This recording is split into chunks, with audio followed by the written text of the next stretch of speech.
what to do with how they feel, the negative emotion that they feel. It becomes anger, it becomes rage. I was not going to let that go about what happened to my father because I couldn't move on. What you do in the dark will always come to the light, always.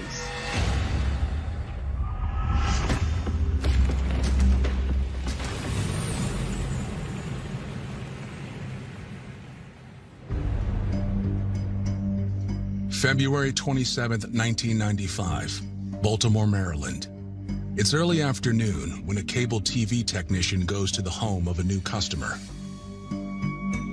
When the cable technician showed up, the door was open. She let herself in. And she wished that she hadn't. She saw that there was a man on the couch inside the apartment who was slumped over. She feared that he was dead. There was blood everywhere, on the walls, on his body.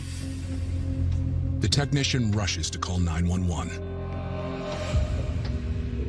And shortly thereafter, the EMTs and police showed up to the scene. It was immediately clear to EMTs that this victim had suffered severe injuries which ended his life. His head had been brutally smashed in with blood and brain matter everywhere. They actually couldn't tell if the damage was as a result of blunt force trauma or a gunshot wound. When the police enter the apartment, they're able to do a quick scan and they find his wallet. And with that, they were able to confirm that the victim was in fact Leroy Lincoln Sr. Who knew Leroy and spent time with him really enjoyed being around him. In the 1960s, Leroy's easygoing charm and quick wit caught the attention of a woman named Geraldine Parks. My mother, she's from Trap Hill, North Carolina. She is also one of a large family. She was raised in the country where you're waking up with roosters crowing. Totally different than my father's background. He was born in the city.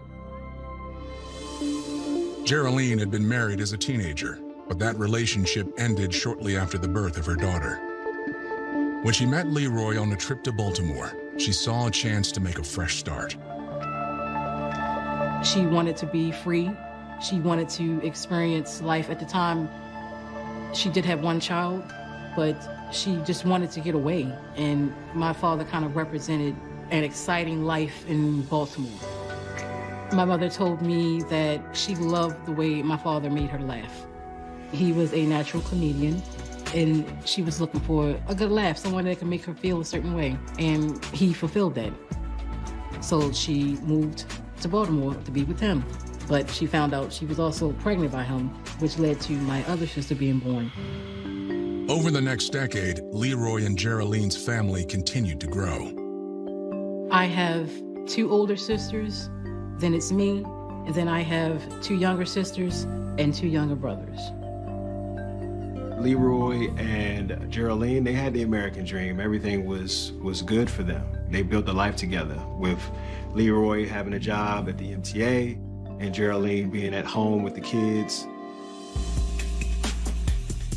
Leroy continued to stray from some of the teachings of his Jehovah's Witness faith.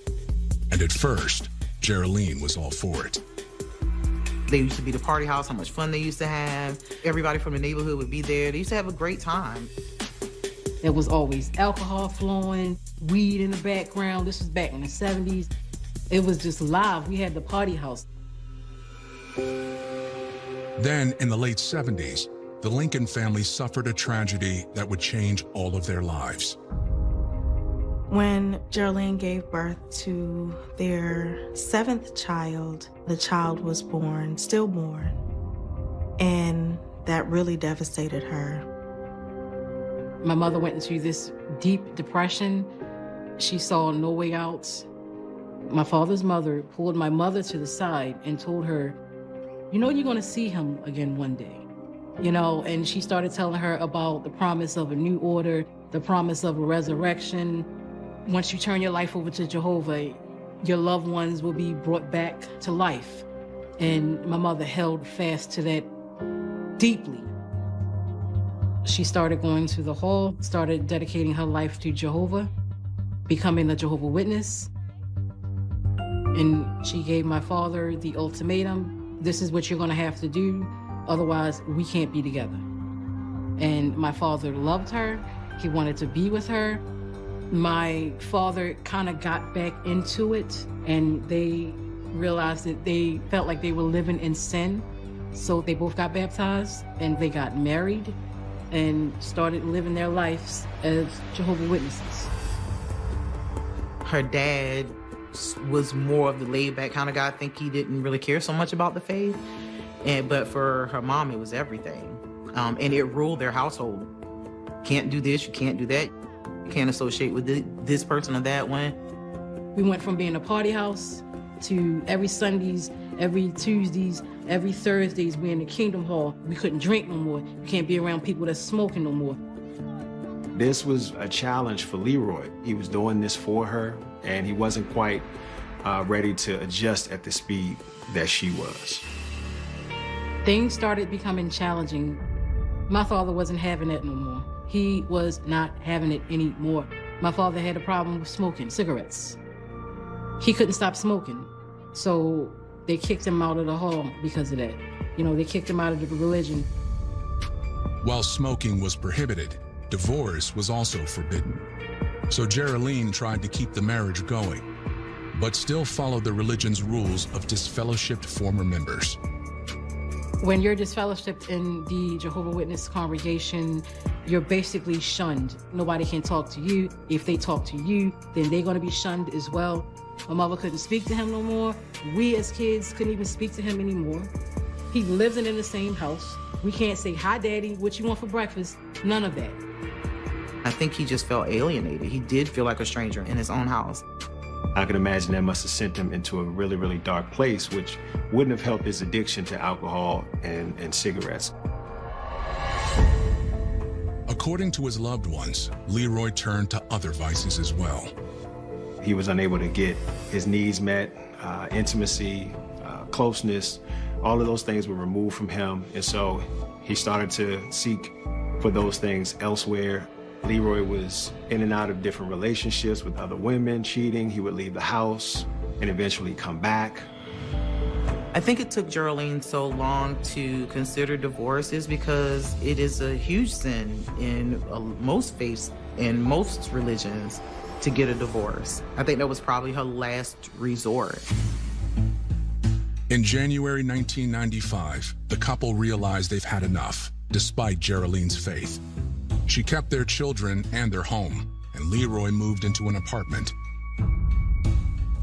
I think Tia's dad wanted his family. You know, it seems like he was a good father. I always felt that he still tried to maintain relationships with his kids. Now, 1 month after he moved out, Leroy is dead at just 51 years old.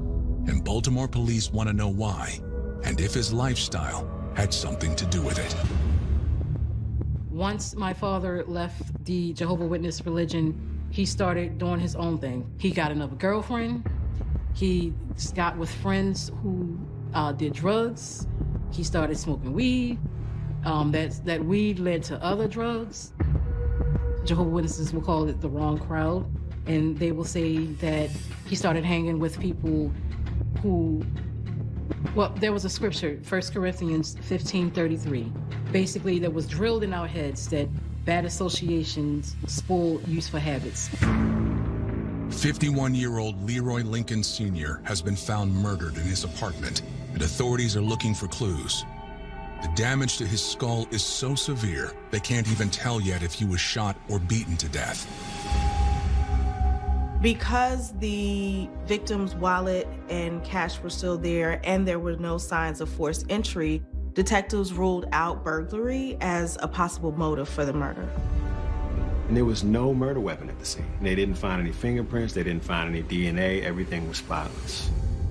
Detectives do find something else, however. There was drug paraphernalia that was found in the home. There was crack cocaine. They find a pipe, and they also find a partially smoked joint. The police went around to ask questions of the neighbors, but he lived in the hood in Baltimore, so nobody saw anything. That's not uncommon for people to really not want to get involved or say anything to the police. However, one neighbor does recall hearing some strange things the night before. It sounded like someone was knocking on Leroy's door late the other night. Shortly after he heard the knocking, he heard the TV come on, and then he heard some type of commotion happening. At the time, he didn't think much of it. He thought maybe Leroy's just a night owl, but now he's having thoughts of whether or not he heard the murder. Unfortunately, Leroy's neighbor couldn't provide any useful details. To investigators, the drug paraphernalia suggests a scenario that's become all too common in the area.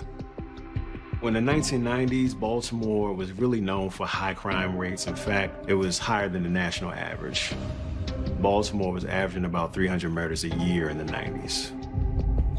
Many of the crimes were shootings, fueled by a cycle of revenge. They were drug shootings. You sold on my turf. You killed my brother. You killed someone in my family.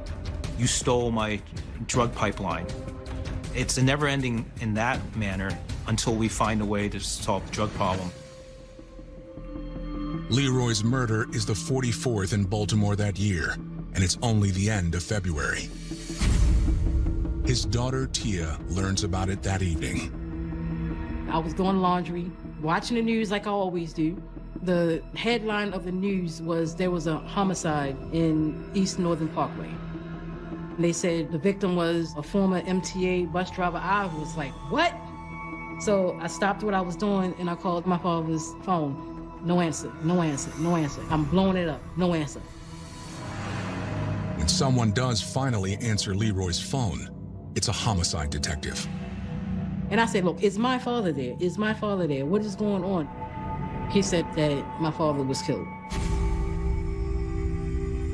I lost it. I fell to the floor, I screamed, I cried, and all of that. When I got myself together, I asked him, I said, are you sure, was this like a mistake? I said, look, my father had no enemies. He was a jokester. He don't go around robbing drug dealers. He don't go around beating people up. I was just trying to digest the fact that he had just been murdered. I didn't immediately think that it was anybody. I was just like, who would do it?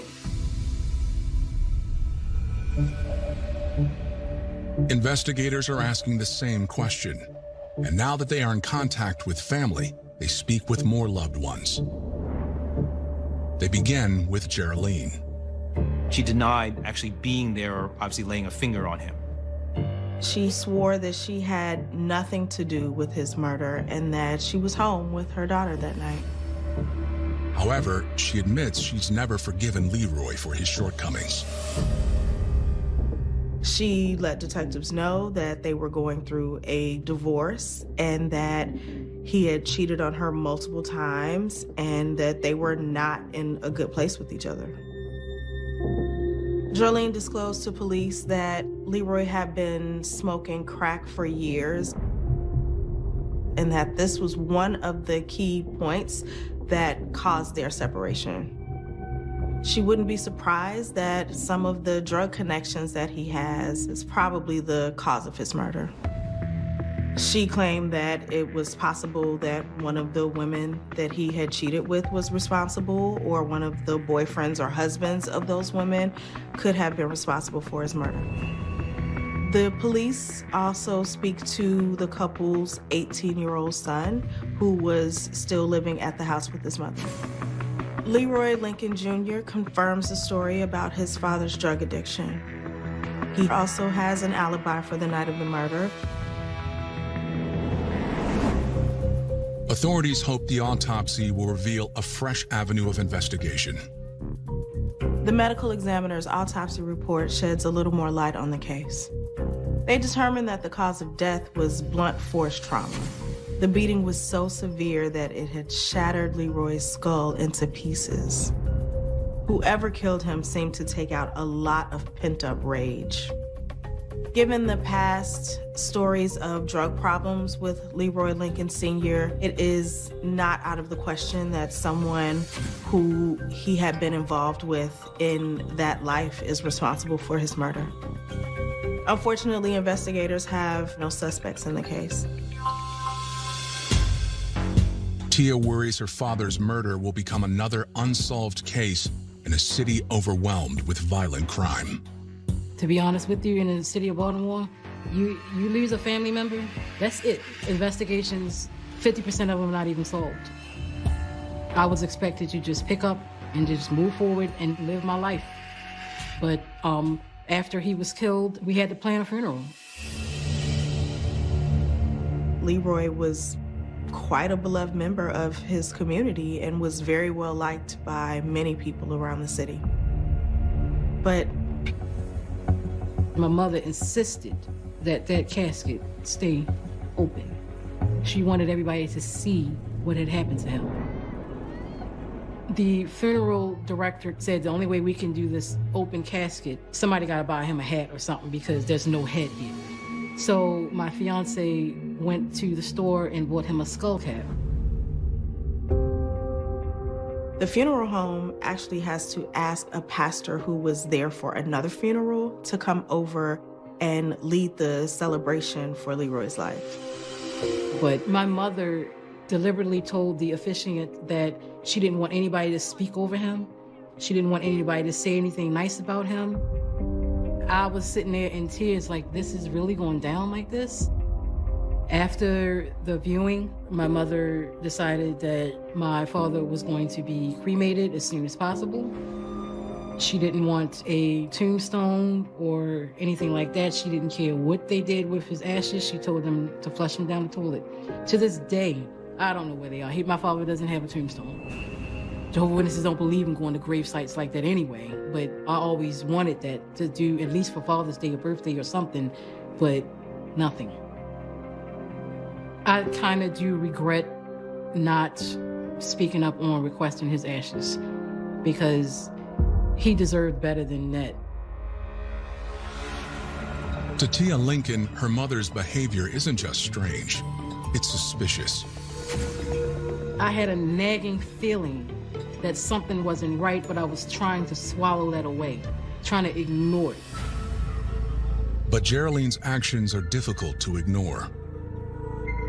About a week after Leroy Sr.'s murder, Geraldine moves back to North Carolina with her daughter and her son, Leroy Jr.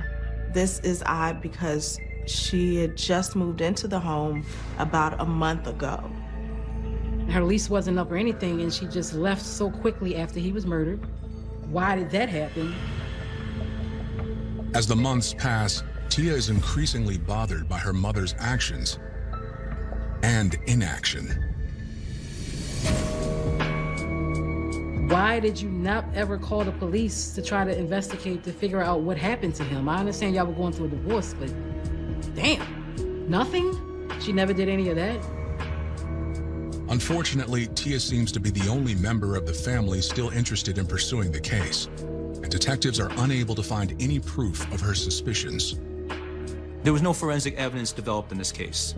DNA only occurs mainly if someone spits on you or has sex with you. This is not the type of case. It was a low probability of the case ever being solved. After about a year, the police department shelved the case, and eventually it was considered an unsolved murder, then transitioned into a cold case. That pissed me off, and that's when I was just like, look, something got to be done. Otherwise, I can't move on with my life.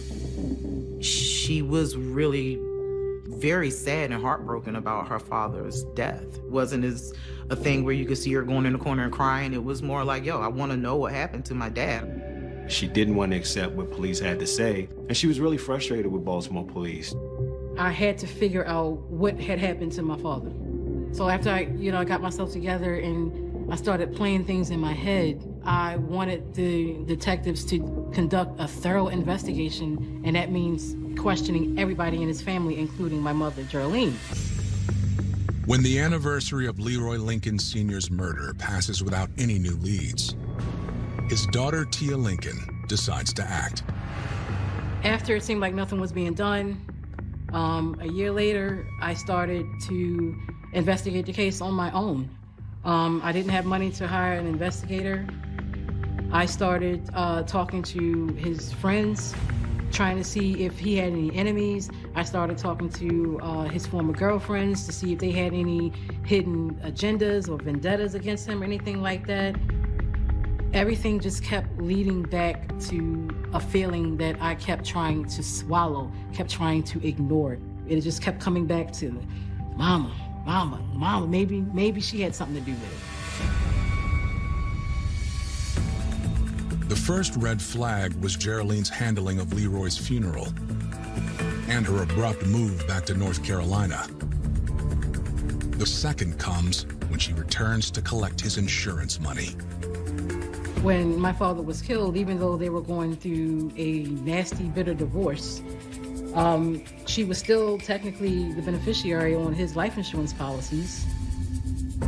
She broke her neck to come up here to get his life insurance because the checks came to my house, but she wouldn't come up here for any other reason. That seems suspicious.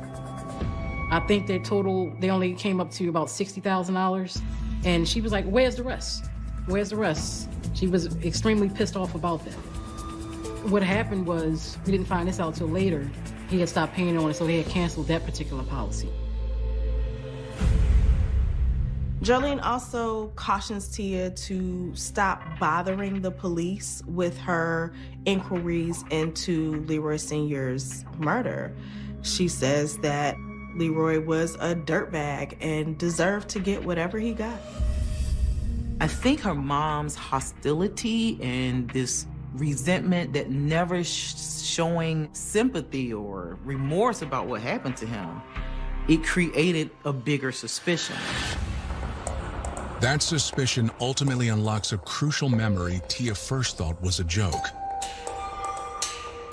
We were raised to believe that Daddy does not care about us. Daddy cares about his drugs more than he cares about us. He cares about his other girlfriends more than he cares about us. So we grew up with huge animosity towards him. My mother would always constantly, these weren't jokes. You know, I just wish somebody would take him out. She remembered hearing her mother say that she wished that someone would kill Leroy Sr. My father only had one person that hated him, hated his entire being, and that was my mother. Tia summons the strength to confront her mother. I flat out asked her, did you have anything to do with it? And of course she denied it. She said no, and she was really insistent this time, look, get over it, stop asking me that, move on. Tia doesn't give up, but instead digs deeper. She doesn't think her mother would beat Leroy Sr. to death on her own. I thought that if she was involved, who would she get to do her killing? One of the people that she would have had to recruit to do this would have had to have been my brother Leroy Jr. And the reason why I say that is because they were close. I was going off of a hunch. I didn't know for sure. A hunch isn't enough for Baltimore investigators to act on. And years continue to pass with no movement on the case. After 7 years, I finally came up with a plan to get the detectives to, at the very least, question somebody. She got to a place of desperation where she didn't see any way out, and she needed answers. So she decided to do the only thing that she thought she could do. I knew that at the time that my brother had a girlfriend who had a drug problem, and I also knew that she had been in and out of jail. So I was gonna play like I was her. So I went to a payphone, I called the detectives, disguised my voice, and told them that I had information about an unsolved homicide. They were like, well, what information do you want to provide? And I said, my boyfriend did it. I said, he came in the house and he said he killed his father. He had blood on his clothes. I said that, you know, I was dying of AIDS. I wanted to clear my conscience. I didn't leave a name though. That was a huge, huge risk, but it did pay off. It forced the police department to take her father's case seriously. Had Tia not made that call, she would have never found out what happened to her dad. About the murder of her father, Leroy Lincoln Sr., authorities tracked down Leroy Jr.'s former girlfriend. Detectives go right over there, but she seems surprised to see them. She says that she never made that call, but the details of the call are actually true. She tells police that she did overhear a conversation between her then boyfriend, Leroy Jr., and his mother, Geraldine Lincoln. They were discussing having Leroy Sr. murdered. The girlfriend's story about the night Leroy Sr. was killed actually matches a detail Tia had made up when she called investigators, and reveals a third conspirator. She said that my brother came in the house with blood on his clothes and confessed to killing his father with his friend John. Leroy Jr., he had a best friend named John Cross, who he grew up with, and John came with a pretty lengthy criminal record himself. So it makes sense that if Leroy was going to do something like this, he would definitely bring someone like John along with him. For the first time in 7 years, Baltimore police have a solid lead. They asked North Carolina police to pick up Geraldine Lincoln and her son Leroy Jr. and hold them for questioning. And locally, they begin searching for Leroy Jr.'s alleged accomplice. He was serving time away on a burglary charge. They went to his cell and everything, and they questioned him about a murder. He was like, I don't know none of them. I don't know nothing about anything. After getting nothing from John Cross, detectives traveled to North Carolina to interview Geraldine and Leroy Jr. When they accuse her of being the mastermind behind her husband's murder, she denies having anything to do with it. What she does say is that it doesn't matter who killed her husband because he deserved it. The detective said she went into a 6-minute rant of how bad he was. You know, he was this, he was that, he was disgusting, he was blah, blah, blah. The way Geraldine Lincoln described her husband was not pleasant. I believe he used drugs. He may have used drugs in the presence of his children. I do know there are allegations that he molested his daughters. According to Geraldine, what happened to him was payback for all of the pain that he inflicted on others. But who delivered that payback? Investigators turn up the pressure by showing Geraldine 3 incriminating photos. The first is a photo of Leroy Jr. The caption reads, "That's Junior, whose father he and I killed for Miss Geraldine." It's signed John Cross. The second photo is of John Cross, and this one too has a caption. This is John. Junior said he hit Junior's father over the head while they smoked weed. This photo seemed to be signed by Junior's girlfriend. The third photo is of Geraldine, and on the back of this photo it says, "This is Miss Geraldine. She set up the murder of Junior's dad." It was dated the same date as the photos that were signed by John Cross.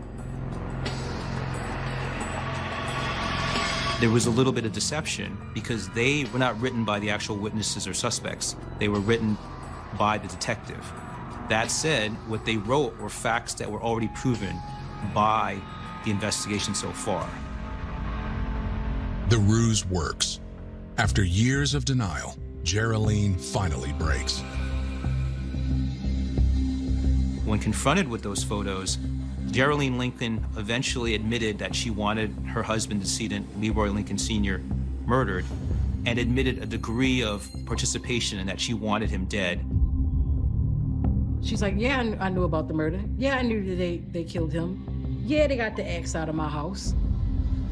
She said, well, how is that a crime? What did I do wrong? Just because I didn't say anything? Just because I didn't stop them? And just because I talked about it for years and pumped their heads up to do it, I didn't do anything wrong. She was charged with first-degree murder because she wanted it to happen, planned it, and solicited people to do it. She was also charged with conspiracy. Investigators try the same approach with Leroy Jr., but he doesn't take the bait. The game that the detectives played failed. Even after seeing the photos, he still denied that he had anything to do with his father's death. But then the investigators tried their last trick. They got a tape recorder and played parts of their interview with Leroy's mother. Those clips had been edited to make it sound like Jerlene had implicated her son in the murder of his father. Once they played him that tape, he put his head on the table and was just like, all right, I'm gonna tell you everything you wanna know. He claimed that he had been physically and psychologically abused by his father, and that his father would beat all of the children with extension cords and other things that he found around the house.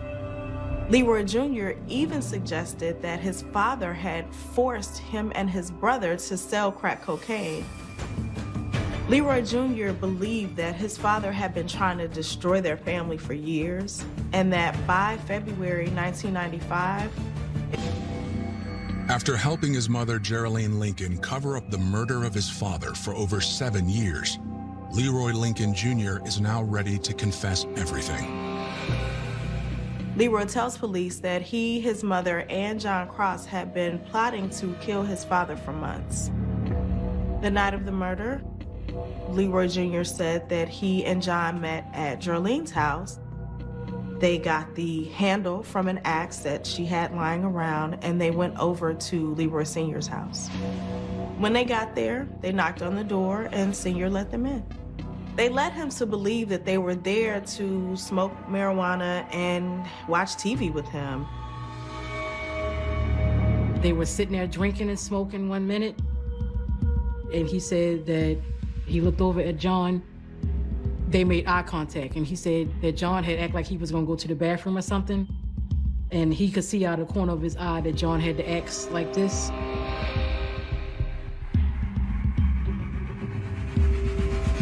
And he said he hit my father with the axe. Leroy Jr. says that after the murder was completed, that John sat his father's body back on the couch, and they left. But obviously they hadn't closed the door on their way out. Leroy Jr. says that he dropped John off at his house before he went back to his own home, where he told his girlfriend what had happened. Geraldine Lincoln, Leroy Lincoln Jr., and John Cross are all charged with first-degree murder and conspiracy to commit first-degree murder.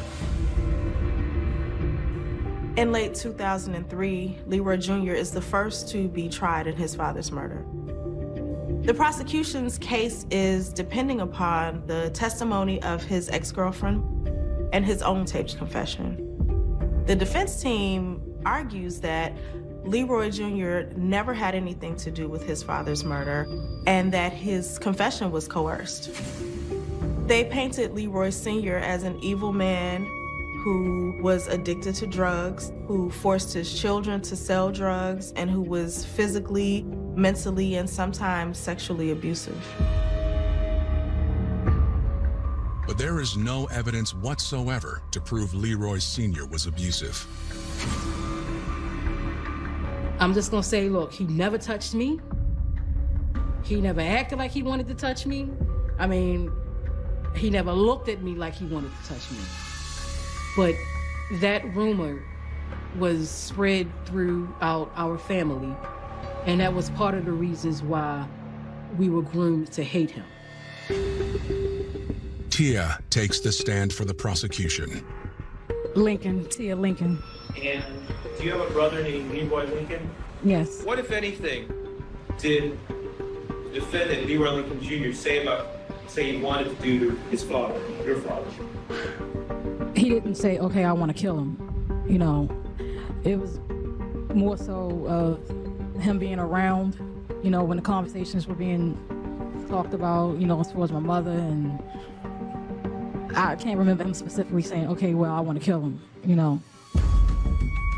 The defense tries to pin the murder on Geraldine, arguing only she wanted Leroy Sr. dead.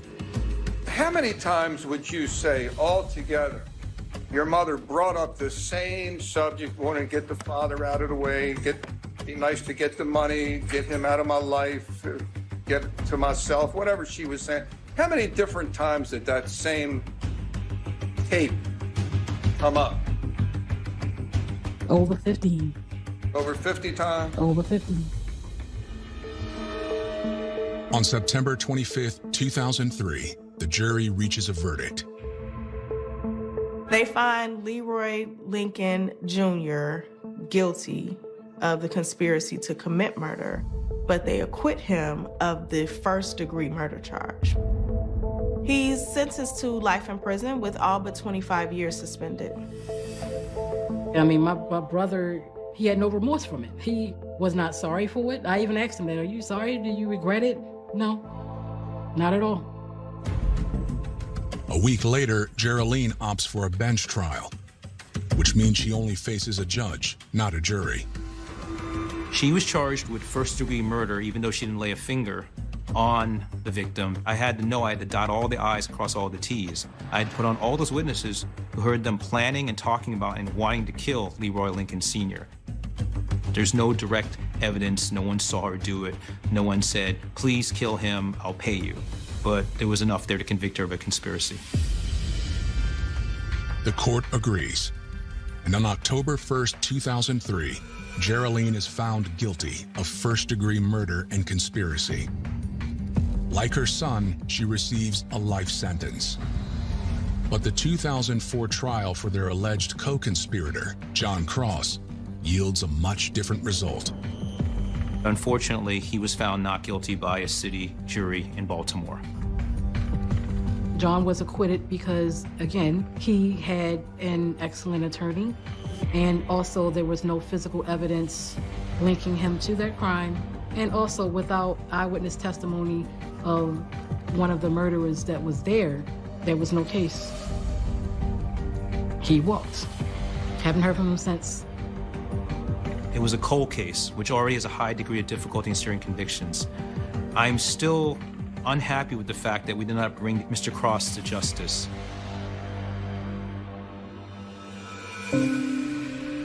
After just 8 years in prison, Geraldine is released on parole. 2 years after that, Leroy Jr. is also released.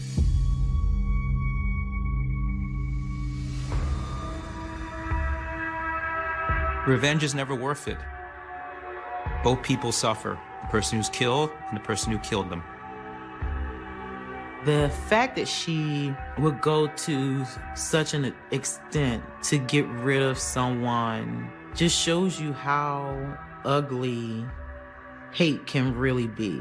You know, she would have been better served just letting him be a dad and moving on with her life and finding new happiness somewhere else. And instead, she impacted the lives of all of his children and his grandchildren that'll never know him.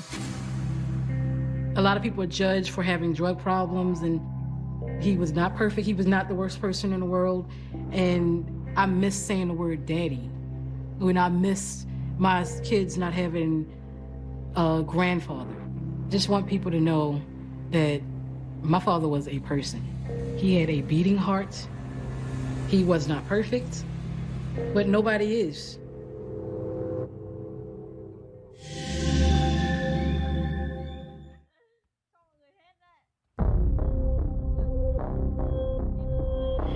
My dad was a giver, and he was the type to never say no. He would go above and beyond for anybody and everybody. I don't think she quite understood what she was taking away.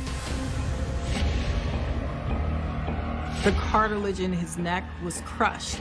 In order for that to happen, there had to be immense force used.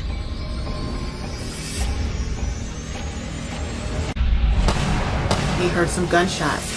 When he turned around, he observed a male running with a gray or white hoodie pulled up over his head.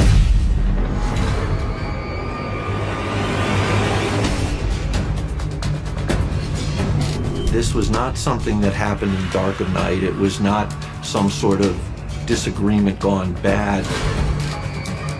This was a very purposeful killing. Street justice is what a lot of these individuals seek. They want to see the pain. They want to see the hurt. It's about power and control. It's about needing people to understand that if you come for me, then you're going to be a target as well.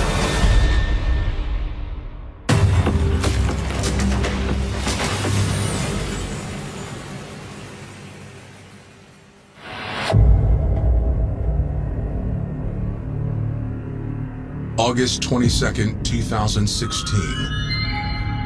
A little before 11 a.m., police in Norfolk, Virginia received a panicked call from a man named Jahan Perry. He says his best friend has been shot. Jahan Perry told us that he was there at the location with his friend. He identified him as Andre Valentine. They came to the location because he wanted to get a few dollars from his parents for gas, and they used the bathroom prior to them going crabbing for the day. Police at that point are gaining information from Jahan. Jahan said, I pulled up on Avenue H, parked the car across from my family's house, got out and went up to the house. And when I got into the door and my mom was letting me in the back of the house, we heard the gunshots.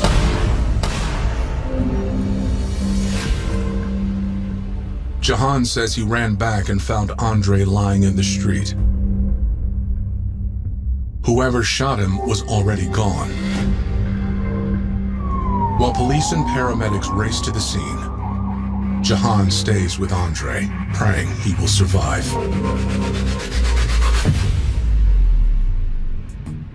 Andre Valentine was born January 26, 1966 in Norfolk, Virginia, to Joyce Sanderson and Maurice Valentine Sr. He had siblings, 3 brothers and a sister. And from my understanding, he was really close to his family and loved his family. Andre grew up in the Oakwood neighborhood of Norfolk and graduated from Norfolk High School. The Oakwood neighborhood was a neighborhood. It was a connection. Everybody knew everybody or somebody from somebody's family. An easygoing guy, Andre was always the life of the party. He had a great sense of humor and could put a smile on your face just by entering the room. He was always a jokester, so he kept everybody laughing. Andre was always at the party, always at the dance, always at the reunion. He was always there, and everybody knew him.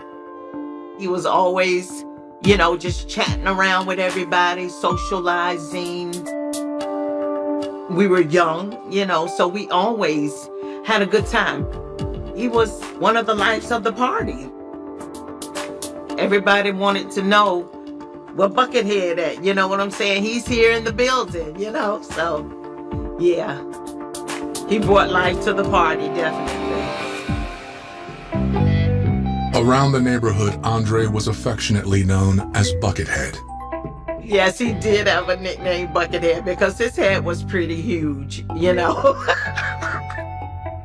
I would say, yeah. As outgoing as Andre was, he never married. Andre was a handsome fella. He had a nice smile. He was known for that smile that he had. So I guess he used that to charm the ladies. He never had kids of his own, but he was a fatherly figure in the neighborhood. He was like everyone's uncle. The kids just looked up to him. There were dark times in Andre's life, though. In February 2000, he was arrested for burglary, breaking and entering, and grand larceny. He was found guilty and sentenced to 6 years in prison. But after serving his time, Andre was determined to get his life back on track. He took a job as a delivery driver and was slowly rebuilding his life. Andre was considered one of the good guys who cared for his community, especially the youth. Andre was involved because he had a passion for the kids. Always had maybe a treat for them or, just something to say to them to, motivate them. Jahan Perry was one of those younger guys who was close to Andre. Jahan Perry stated that he looked up to Valentine. He actually considered him like an uncle. That's what he referred to him as. Now Andre lies bleeding to death in the very streets he and Jahan grew up on. When first responders arrive, they find Jahan tending to Andre next to a black Infiniti. Paramedics quickly take over, but there is little they can do. The arriving police and paramedics, they came in contact with the victim on the ground. Unfortunately, that person was deceased, and there were no life-saving measures that were available at that time. It's still unclear exactly what happened. As his body is taken to the medical examiner for autopsy, investigators begin collecting what little evidence they find. We identified a pair of black slides, which believed to have been worn by the victim because he did not have any shoes on. We located 2 9mm cartridge casings, and we located 1 cigarello wrapper. There was 1 cartridge casing located in the middle of Avenue H on the driver's side of the parked vehicle. And there was a 2nd cartridge casing in the gutter on the passenger side of the vehicle. Cartridge casings told us that essentially you had someone who was purposely shooting from 2 different sides of the car. The question is why? Was this someone who had been following Jahan and Andre? Was it someone who had been looking for Andre and someone alerted him? These were all questions the police had that they could not answer.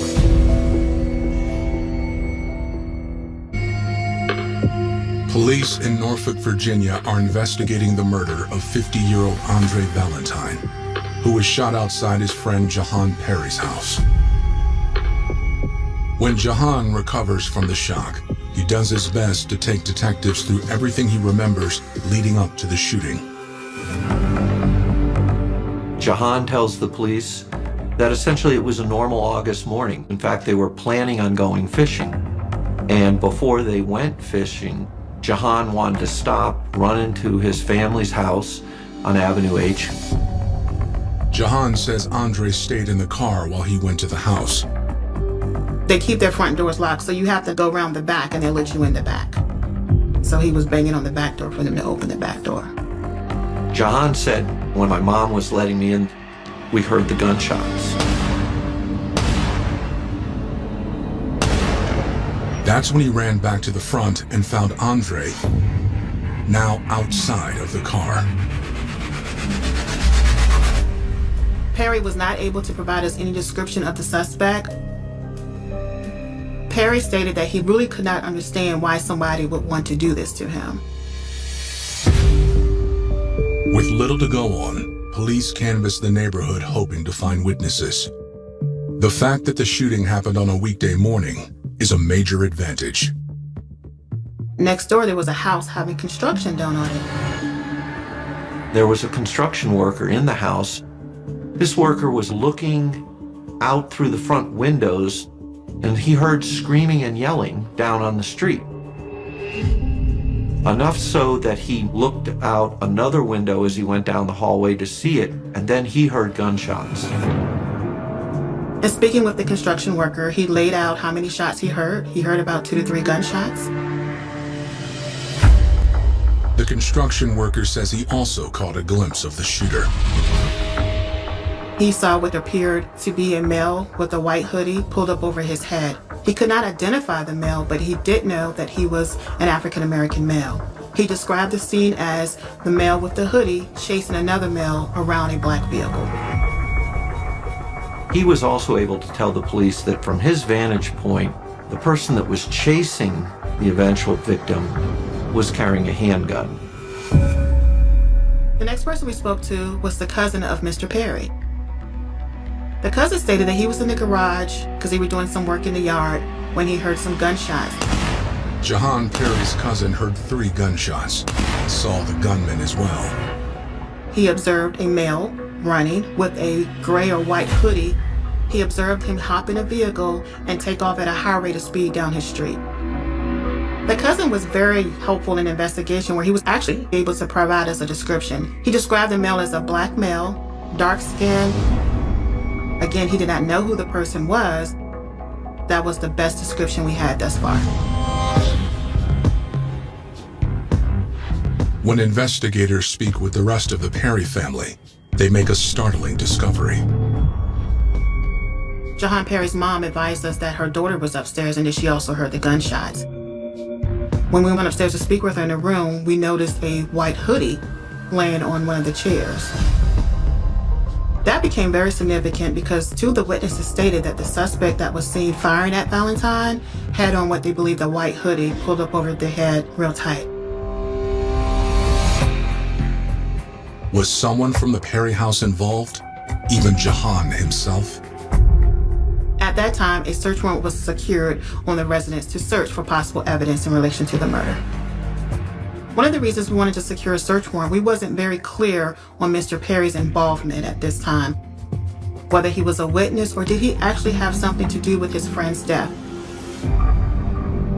But the search comes up empty. There was nothing really fruitful gained from the house. There was no firearms, there was no ammunition. The only thing that was recovered was the hoodie that we had previously saw. So, if Jahan didn't shoot Andre, who did? Whoever committed this offense picked late morning, 10:52, 10:53, when a lot of people are going to be out driving around. So obviously this was not something that happened in the dark of night. It was not some sort of disagreement gone bad. Him being murdered like that in the middle of the day, I'm just like, who has the nerve? What could he have done so bad to somebody that they would take his life just like that in broad daylight, seemed like without a care in the world, actually.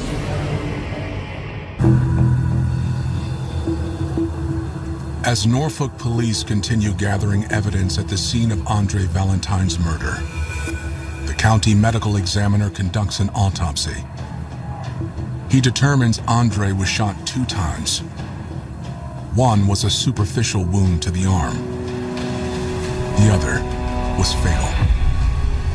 Valentine sustained a gunshot wound to his right back, which exited his left neck. A 3rd shot missed Andre and struck the hood of the car. Yet so far, authorities have only recovered 2 shell casings. In looking into the background of Andre Valentine, it was determined that he was a 50-year-old, middle-aged black male that was from the Norview area. No one had anything bad to say about him. So far, no one has been able to identify the shooter or the getaway vehicle. But as detectives discover, neighbors weren't the only ones watching the street that morning. On the corner of Avenue H and Davison Street, there was a house that was located that appeared to have video surveillance. So his cameras captured not only the corner of Davison and Avenue H, but also the side of Avenue H where the homicide occurred. Detectives made contact with him, and he agreed to come home to assist detectives in viewing his video footage. As investigators hoped, the entire shooting was caught on tape. The camera showed a black car, 4-door car, pull in and park. It appears to have 2 occupants, one of whom gets out of the car and walks across Avenue H. That would be Jahan Perry. The other occupant appears to stay in the car, Andre Valentine. The next thing that the camera picks up a few minutes later is apparently a blue or perhaps a grayish 4-door sedan that drives down Avenue H past the parked car. No other car at that immediate time came past the parked car. Within a few minutes, walking up the sidewalk towards that black Infiniti, you see a hooded figure. This is August, so the hooded figure obviously is way out of place in this situation. Hooded figure comes up the street, and then you see the person in this hooded outfit pull out an object and approach the black car. You then saw movement inside the car, and you see someone jump out the far side of the car, the driver's side. So we know that the one figure left the driver's side and went into the house, so the person who was in the passenger seat had to apparently jump over the center console to exit out the driver's door. What you then saw was almost a bizarre childhood type game of two kids chasing each other around a car, except in this situation it wasn't two kids. The person being chased is Andre, and he loses his slides as he desperately attempts to keep the vehicle between himself and the shooter. They circled the car several times, stopped and paused, and you could almost see the parties trying to fake each other out as to which way they would go. And eventually the hooded figure got into positions where he or she was able to apparently fire the handgun.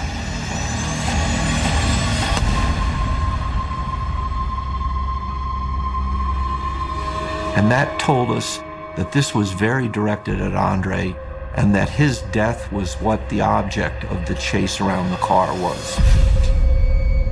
This was no robbery or carjacking. It was an execution. This was something where someone was initially confronted while they were in a parked car by a gunman who was outside the car, and then the victim got out of the car and ran around it trying to save himself. The video gives investigators a partial picture of what happened. But unfortunately, it doesn't tell them what they most need to know. The video is great because it's showing you this, but it's frustrating because it does not show you any detail. You literally could not see any male or female distinction, race distinction. The cameras did catch some details of the gunman's car, however. The vehicle was identified as a Kia Rio. It was a baby blue in color, four-door vehicle, and what's very significant about the vehicle was that the front right passenger hubcap was missing. Detectives put out an all-points bulletin on the Kia. But after watching the surveillance tapes, they're also interested in examining the car Andre was sitting in. Detectives were able to see that when the suspect was running around the car, he touched the car in several locations. And so the car itself became the next key piece of evidence to investigate. The police had the car towed to a forensic bay. We called our latent print examiner in because we didn't have any suspect information, and at this time, this was going to be one of our best leads.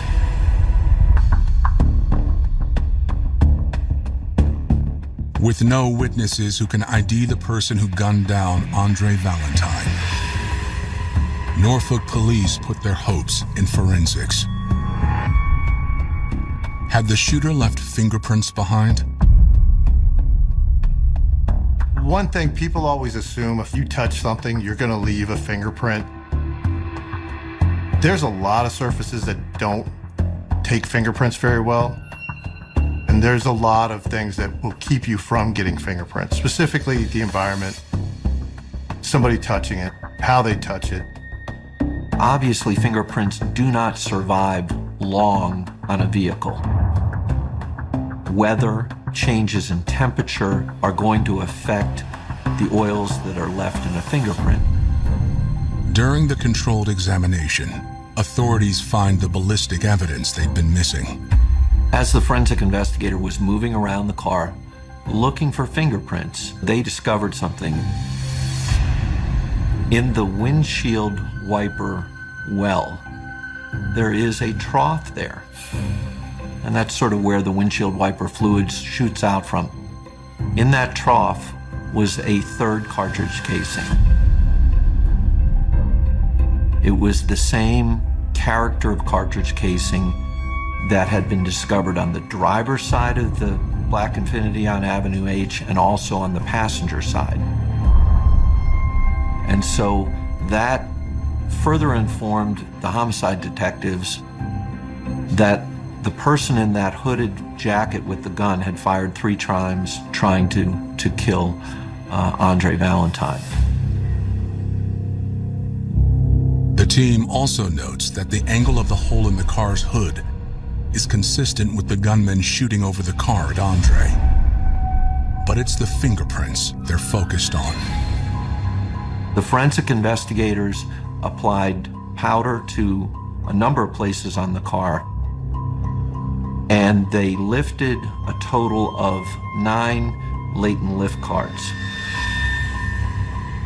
That does not mean that there were 9 good fingerprints. It was just areas where there was some fingerprint impressions. Out of the 9 prints, only 3 are clear enough to put through the automated fingerprint identification system. They come back as a match for a 36-year-old man named Grinna Garnett. I was able to pull his fingerprint card, compare the 2 palm and a finger, and identify those and give that information to the homicide unit so they could all start looking into it and seeing why his prints would be on the vehicle other than the fact that he was trying to murder Mr. Valentine. Once we got the name of Grinna Garnett, we can begin to look him up in our local system to see what his involvements have been. It turns out Norfolk police are familiar with Garnett. My partner and I talked about it for a second, and I went to the file room, and I pulled out where Grinna got shot 8 months earlier. I walked in to Detective LaToya Mitchell's office, which is homicide, and I took the file and I threw it in front of her on her desk. I said, "Right there's your motive." She said, "What do you mean?" I said, "Read my notes." Detective Farnsworth provided us background information in case he was working involving Garnett. Garnett was actually a victim back on New Year's Day of 2016, where he was shot and robbed in the 1000 block of Hugo Street. My partner and I, we were at the precinct, and we get a call over the radio that they needed the robbery squad. So we load up everything we need and we head out to the scene. We arrive on scene just after midnight. We look, as I'm walking up to the scene, we see some clothing and some blood down on the sidewalk. We walk in, we talk to some of the individuals in the house, the homeowner and some other people. Mr. Garnett was at the party. They said that he got a phone call, so we walked outside to take the call. The person that shot him followed him out. And then that's when they heard gunshots. I believe Mr. Garnett was shot 7 times close range with a .45 caliber, which is even amazing that he lived through this. Our hospital down in Norfolk, it's a trauma hospital, and they worked on him for a long time. No one at the party was willing to identify his shooter, but Garnett had his suspicions. He was still obviously under the influence of post-surgical procedures and narcotics. But he did at that point say that he knew, and his family seemed to indicate they knew, that the shooter at that New Year's party came with Andre Valentine, who they called Dre. He said, "Talk to Dre." He was insistent, and you can tell he was aggravated about this situation. You know, Dre brought him to the party. You know, you get with Dre, he's going to tell you. At the time, investigators weren't able to find Andre to find out who the shooter was. Now it seems as though Garnett might have taken matters into his own hands. At this point, the police detectives have enough information that they go to the magistrate and they obtain a warrant for the arrest of Grenna Garnett. They alerted the local fugitive task force, which is a combination of local law enforcement as well as federal law enforcement, and they basically went on a manhunt.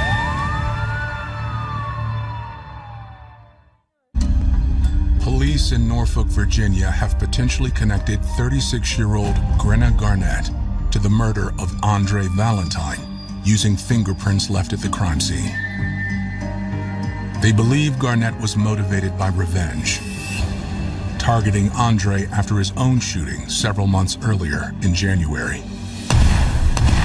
When I heard it was Grenna Garnett whose fingerprints were there, I immediately flashed back to all the efforts we had made to get Grenna Garnett to come to court back in the aftermath of the January shooting. After that shooting, Garnett was in the hospital, or so investigators thought. Detectives called me and said, "Hey, Phil, we can't find this guy." I said, "What do you mean you can't find this guy? He was shot. He's not going anywhere."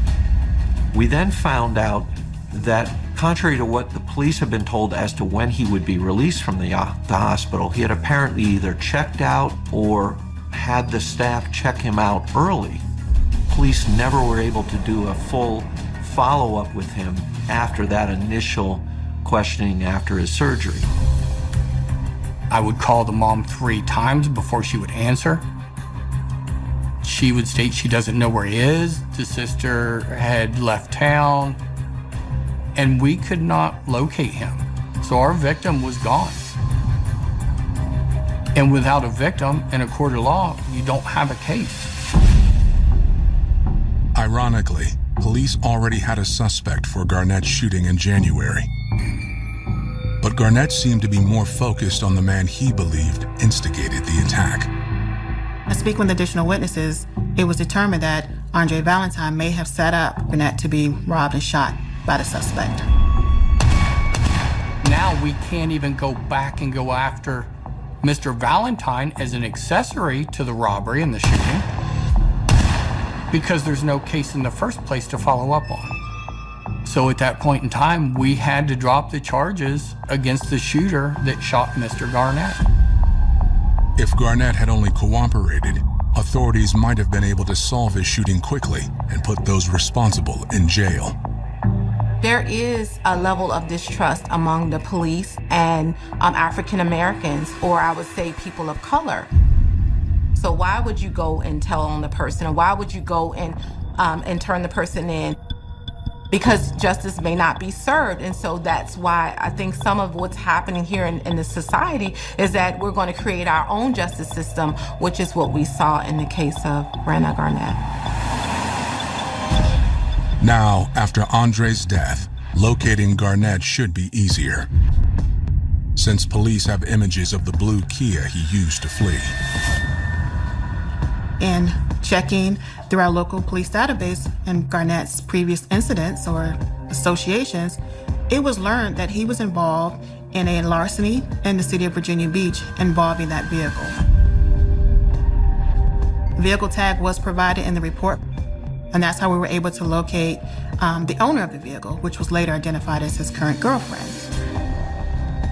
Address was provided for that, and that gave our fugitive squad a location to go arrest him. On the morning of August 23, 2016, our fugitive squad, along with the U.S. Marshals, located the vehicle in the 700 block of Mariners Way. The vehicle was the same vehicle that was identified in the surveillance footage, baby blue in color, with the right front passenger hubcap missing. After watching the residence for some amount of time, Garnett came outside and entered the blue Kia Rio. At that time, he was taken into custody without incident. But once again, Garnett proves uncooperative. Myself and my partner went to go interview Garnett.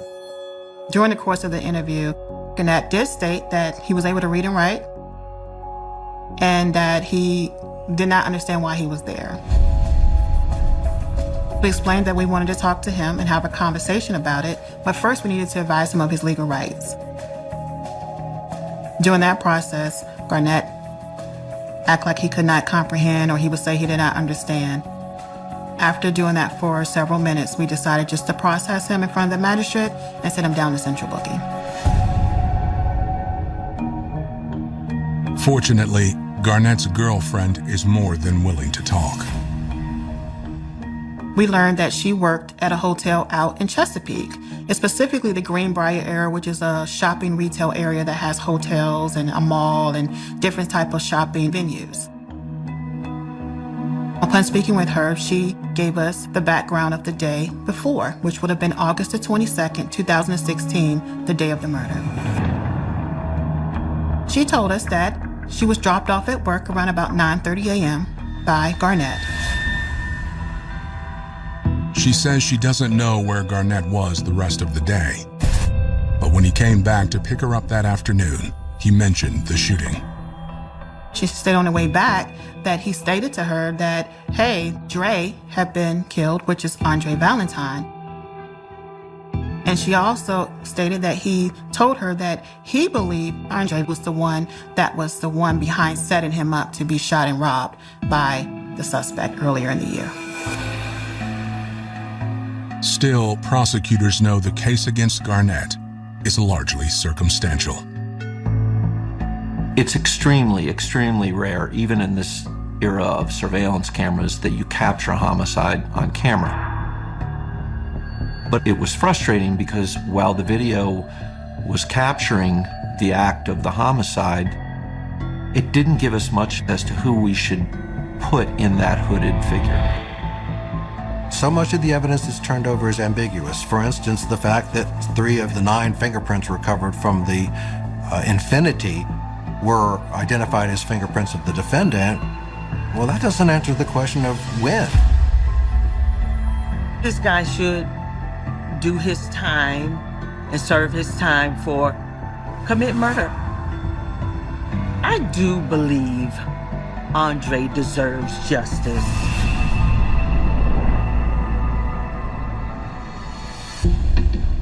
Norfolk police have arrested Grenna Garnett for the murder of Andre Valentine, whom Garnett blamed without evidence for allegedly setting up his own shooting months earlier. Garnett plans to fight the charges. We already had learned that he likely was going to claim that he was dropping his girlfriend, whose house he had been arrested at, off at work that day. And that workplace was some 13 miles south of Avenue H. It was in a neighboring city of Chesapeake, Virginia. We knew likely he would claim that he couldn't have committed the murder. This is the point where you take evidence and you try to pull it together so that a jury understands the relationship of some evidence to other evidence in a case. Garnett's trial gets underway nearly 2 years after the slaying, in July 2018. Prosecutors paint Garnett as a vindictive man who started plotting to kill Andre while he was still in the hospital, recovering from his wounds. The police very quickly pursued and identified the person who came to that party with Andre. Now, interestingly, they developed no information that Andre had any prior knowledge or was aware that the person that was going with him to this party would decide to pull out a handgun and shoot Grenna Garnett. But for whatever reason, in January, the focus of Grenna Garnett and people associated with him at that time seemed to be more on Andre Valentine, than on the person that shot her. Mr. Garnett kept giving us this feeling of he'll take care of it. And it was like his anger was toward Dre, not the gentleman that shot him. Nobody deserves that. Regardless of what the situation was, it probably could have went a lot differently if he wouldn't have had that type of attitude about it. Whatever happened, I just don't think he deserved that. As expected, Garnett's attorney claims he was miles away when Andre was shot. But prosecutors have an ace up their sleeves. When they took Grenna Garnett into custody, he had a cell phone on him. Thereafter, they were able to submit that to a cell phone examiner.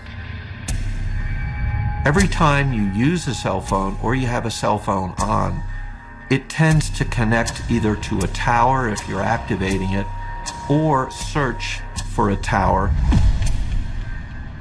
That became critical in this case because we literally could track the movement of the cell phone taken from Garnett on the morning of August 22nd. We could confirm that he may have dropped his girlfriend off. We know his cell phone was in that area. What's important, though, and this was critical for the jury trial, his cell phone did not stay in that area that morning. After he dropped her off, the cell phone that he was in possession of moved north. And it went to the Norview area of Norfolk, which is just below Avenue H. That puts Garnett near the Perry house at the time of the shooting. However, the defense questions the accuracy of the data. GPS tracking of a cell phone has come a long way in the last 5 years, but at the time of the trial, all it could do is show the movement of the phone as opposed to its precise location. So I was able to argue that that really didn't show anything. It just showed a young man who's going from his mother's home to his girlfriend's home. And it wasn't precise enough for the jury to conclude that this man's phone was on that street at the time the victim was shot. Garnett's attorney also disputes the rest of the state's evidence against him. I argued, as most defendants will argue, the cell phone data and the fingerprints being ambiguous. But after a 4-day trial, it takes jurors just a few hours to return a verdict. Mr. Garnett was convicted of first-degree murder. His demeanor was pretty much just stonewall. He just sat there beside his attorney. He didn't make any emotion, show any type of remorse or anything. Grenna Garnett is ultimately sentenced to 33 years in prison.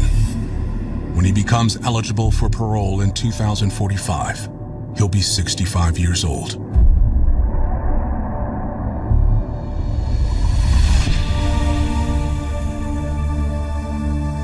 The ultimate satisfaction is when you're able to successfully see it through trial and get that conviction to bring some justice to the family. Knowing that their loved one's life has been taken, I feel like I can't give them that closure because that void will always be there, but we can at least bring some justice.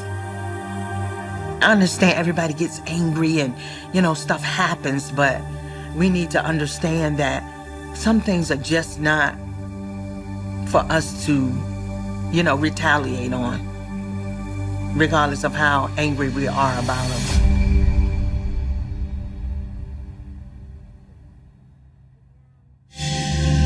Welcoming approach. There's been a tagline for years about keeping Austin weird. You will see that plastered everywhere.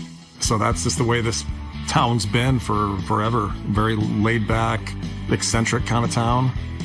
A lot of creativity. Of course, we're a college town. There's University of Texas, there's Concordia, Southwestern, got Houston Tilton. On the east side, Texas State is right down the street. And so there is always something going on. The vibe has always had more of a progressive underpinning, although we have our share of issues as well. Austin prides itself on being a liberal city and a conservative state, but its history of segregation still casts a shadow over daily life. We are the product of a 1928 master plan from the city that said that all Black people would live on the east side of Austin. And while that was a long time ago, the residue of that still remains today. It was probably presented as You will have all the amenities, you will have all the things on the east side. Even though there's been a lot of growth and a lot of development, those promises have never really come to pass for Black people. It became a very divided community, almost like a Tale of Two Cities type of underpinning. I-35 is the interstate that runs through the middle of the city, and it really is that line of demarcation that separates East Austin from West Austin. I've been in Austin my whole life. The east side of I-35 has always been socioeconomically depressed. And although we had made tremendous advancements, it is still very segregated. By the 1990s, East Austin was known for its poverty and high crime rates. That's where you had your projects. That's where you had a lot of impoverished individuals who didn't have a lot of opportunity, where you have low income. Where you don't have a lot of opportunity, you have crime. And it's not a Black thing, it's not a white thing, it's not an Asian thing, it's a social economic thing. But in the early 2000s, a real estate boom ushered in a new era. When I grew up, this was a predominantly, African-American neighborhood. People here were striving, working, kids going to school, everybody doing their best. Now it's more the big companies are coming in, the people with the community feels kind of pushed out. And it's more of a, young, hip scene. On any given day, when I drive down the streets in East Austin, there is a lot of growth and there are a lot of people that do not look like me now. You have watched the Black community have to hold on to what was recreated and built by Black people on the east side. In 2018, Austin's mayor created a task force to study the racial divide and ways to address it. But those efforts were soon halted by one of the most terrifying events in Texas history. March 2nd, 2018. It's a little after 7 a.m. on this peaceful spring morning when Austin police receive an unusual emergency call. We were getting ready for South by Southwest, one of the largest music festivals in the country, and I got a phone call that there had been an explosion at a residence up in Northeast Austin. Initial thoughts are that we had maybe a hot water heater that exploded or someone that was welding and a tank exploded.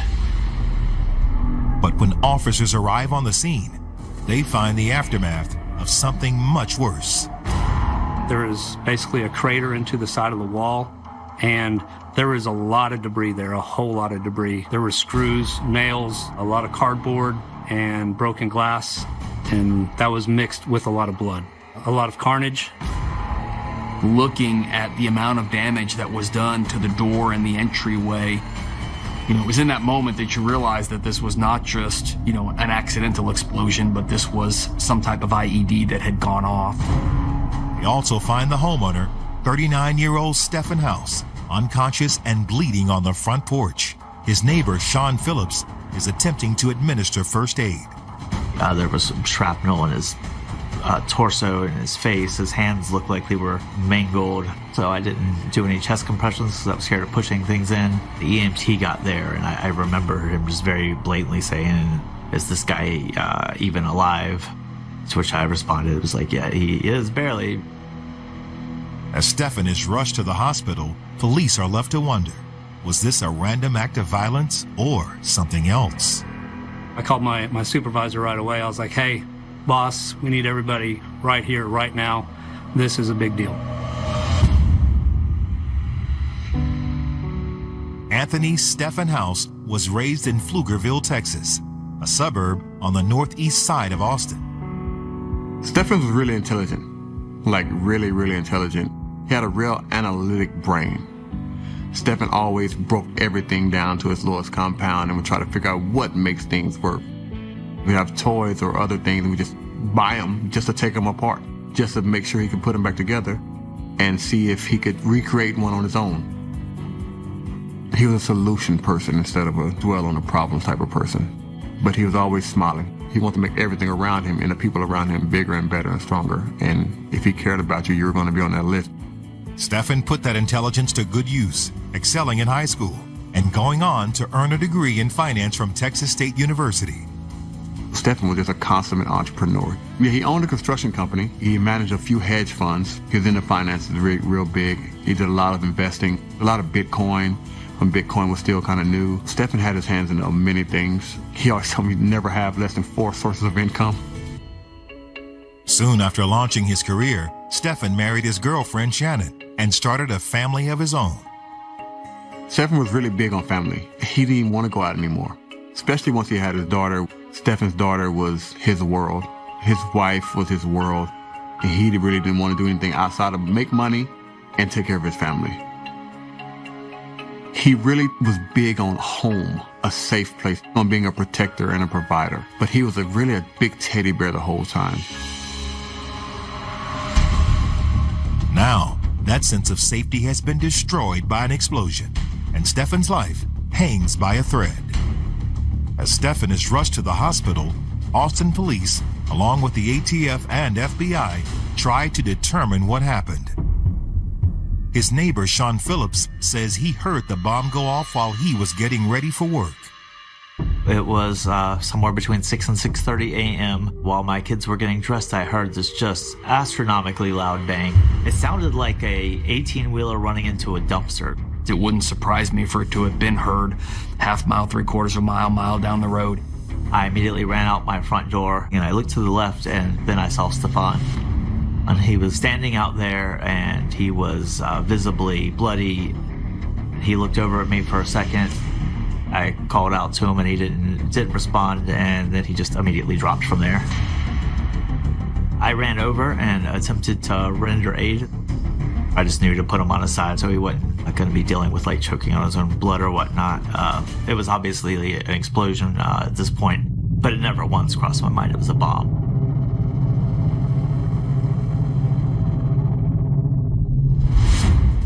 Bomb technicians sweep the area, but don't find any other explosives. It appears that Stephen was the victim of a targeted attack. The question is, why? Mr. House was very well liked in his neighborhood and by his friends.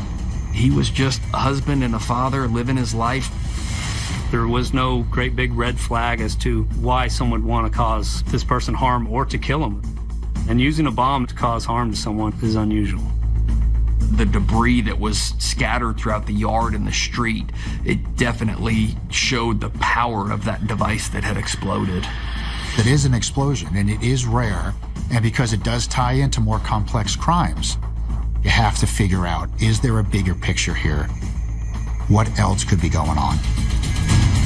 Police in Austin, Texas are investigating a massive explosion that left 39-year-old father Stephen House in critical condition. Residential bombings are highly unusual, so the Austin PD, the ATF, and the FBI have all descended upon this otherwise quiet neighborhood in Austin's northeast side. We are there to, one, look at the evidence and try to make a determination if we can figure out exactly what caused the explosion, and also to determine what evidence needs to go to our laboratory for forensic analysis. Then we started seeing some PVC pieces and then also little bits and pieces of galvanized pipe. So then at that point, we're like, okay, we probably had some sort of pipe bomb. Investigators also find pieces of cardboard scattered around the site, indicating the bomb was most likely disguised as a package. It was set up as a booby trap type explosive device so that it appeared to be a package that had been possibly dropped off by the mail service.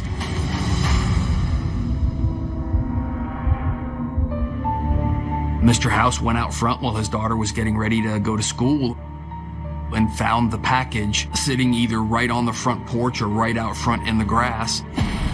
And he picked that package up. And upon picking it up is when that package detonated. The shrapnel from the explosion tore through Stephen's body, causing tremendous damage. Sadly, it's too much for doctors to repair. We soon found out Mr. House was pronounced dead. So immediately we have a homicide on our hands. I really didn't understand it. I mean, you say that you don't really get it until it's your family. You see it on the news all the time, different traumatic and tragic experiences and accidents and stuff like that. But that's not one of the things you worry about with Stephen. That situation could have been even more tragic because a father was getting ready to take his daughter to school for the day. She could have easily been with him.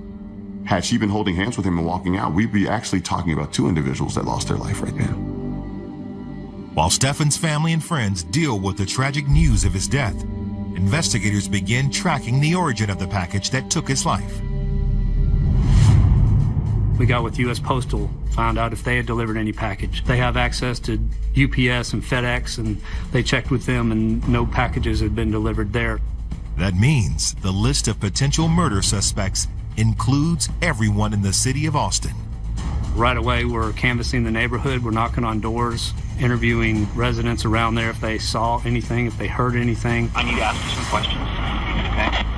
Other than just the explosion, we're recovering video, doorbell, and perimeter security camera footage. Somebody down the street, he has one of those Ring doorbells. Unfortunately, no one witnessed the bomb being planted, nor was it caught on camera. The fragments are sent to a crime lab for further study, but investigators know the likelihood of those providing a lead are slim. This person, we don't know, maybe has never had any involvement in law enforcement, maybe has never been on anybody's radar, and all the bits and pieces to explosive devices are tiny. It's not like you can just go and get fingerprints off of this pipe. We're going through the who, what, when, why, where, and how. One of the first things you do is you try to go to motive. Why would someone want this to occur? One theory is the bombing could be connected to a drug raid that took place at a different house in the neighborhood a few weeks before. And when we looked at the house that we had raided the weeks prior, and we looked at Mr. House's residence, they were very similar. They were both one-story structures. They both had, red brick. They both had a very similar pickup truck in the driveway. It was a stash house, and we recovered a significant amount of drug money. So maybe this was, in fact, retaliation for the stash house that we had taken down, and they just simply got the wrong house. Given Stefan's intelligence, investigators also consider the possibility he was the one who constructed the device. Early on, I think that's the two directions. He either built the bomb himself and was in the act of placing it or moving it, or it was a retaliation for a narcotics raid, and it was placed at the wrong house. There's no way Stefan would make a bomb, first of all. Bombs kill. Stefan wants to live. We knew he didn't do it to himself because his daughter was there. He was taking her to school. He would never do anything like that. What I believe from the beginning is nobody knew what happened. No one knew why he was killed. But it was the same week of South by Southwest. Everybody knows that's the largest event in Austin financially. So there were many celebrities and event goers pulling out of the event out of fear for their life, out of fear for their safety.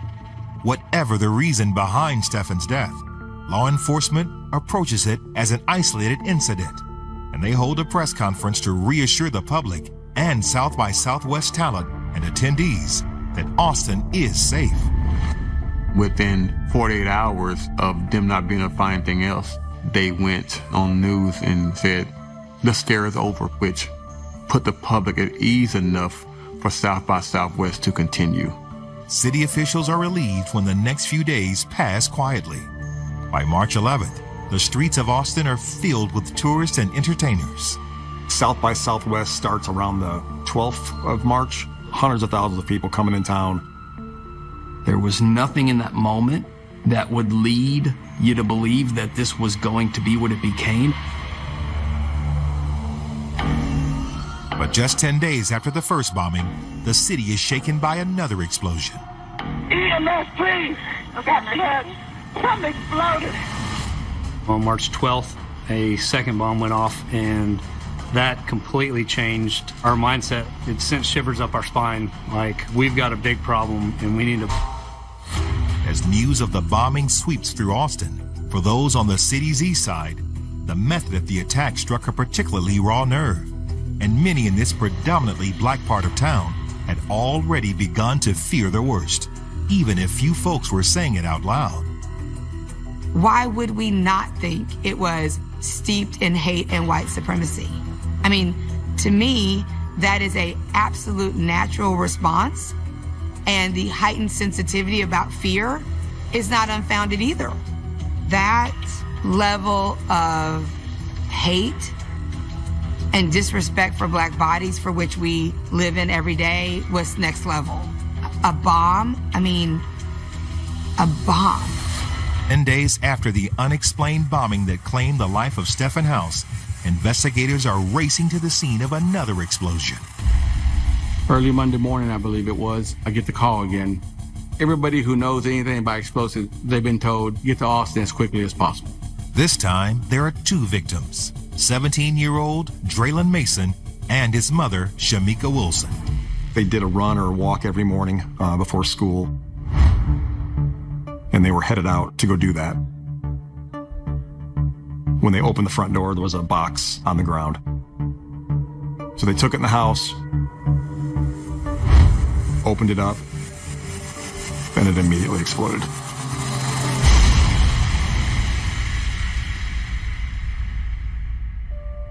Shamika is rushed to the hospital with severe injuries.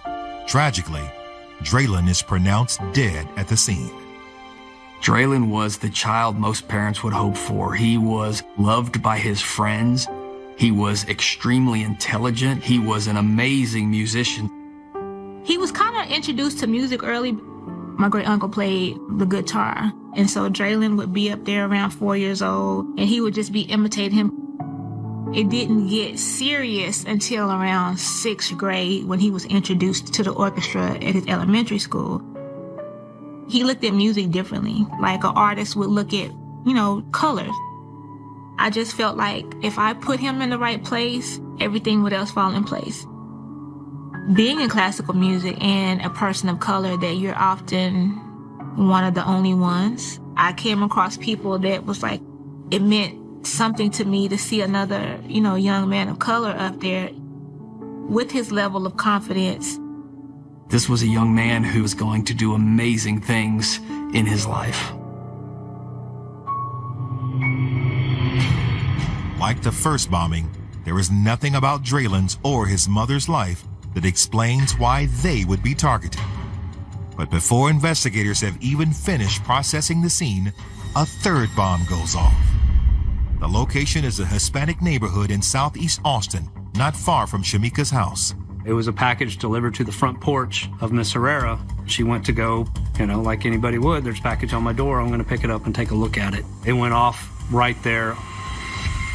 She suffered serious injuries to an arm and a hand, but we were grateful that she survived the initial blast. Authorities know the next victim might not be as lucky, and by now, there's little doubt this will happen again. We realized at this point that our city was under attack, and you are left with this sickening feeling of how many more bombs have been placed in front of people's homes across the community.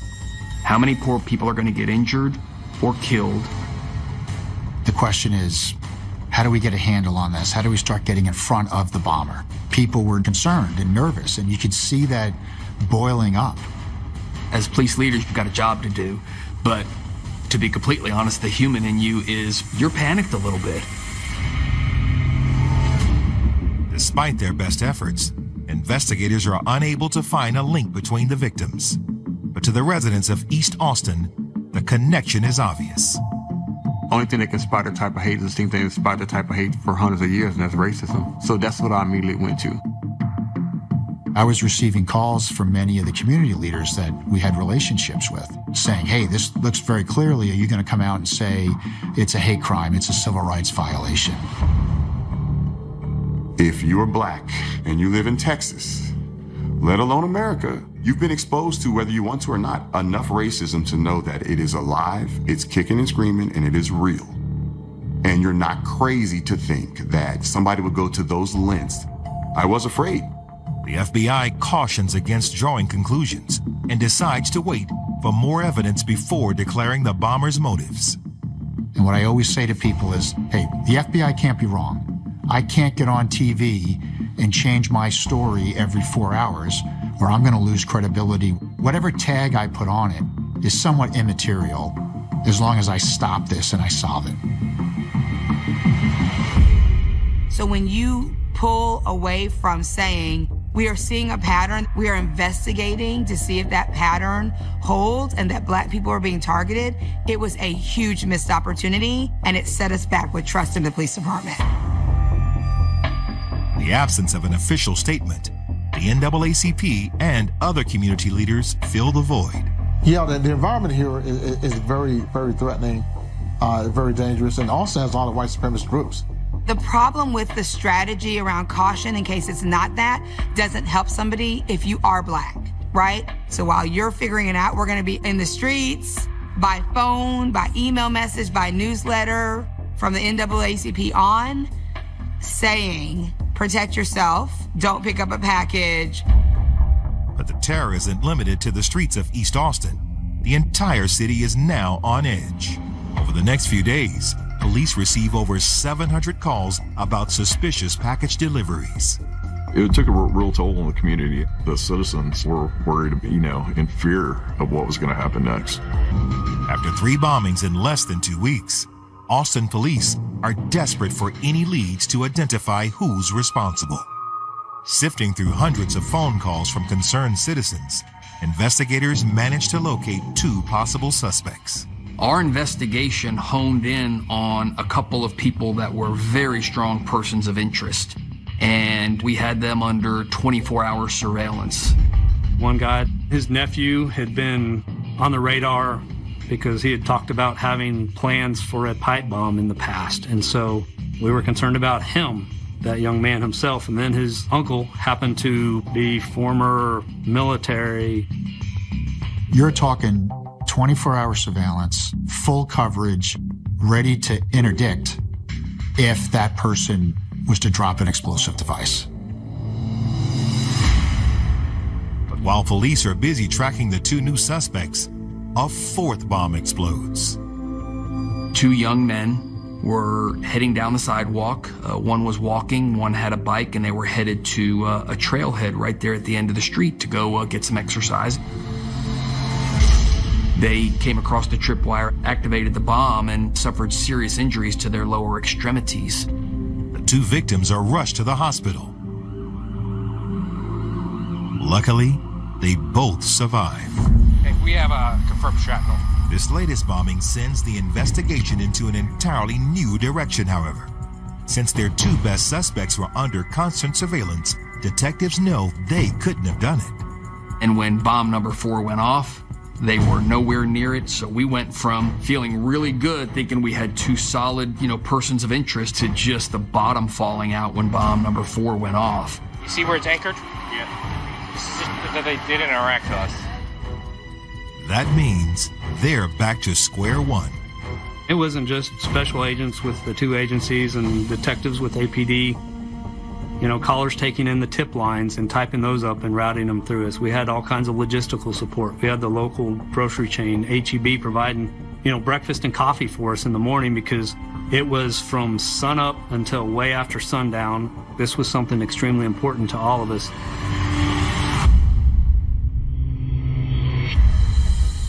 Each of the devices have used nearly identical parts, so the task force remains convinced they're the work of one man.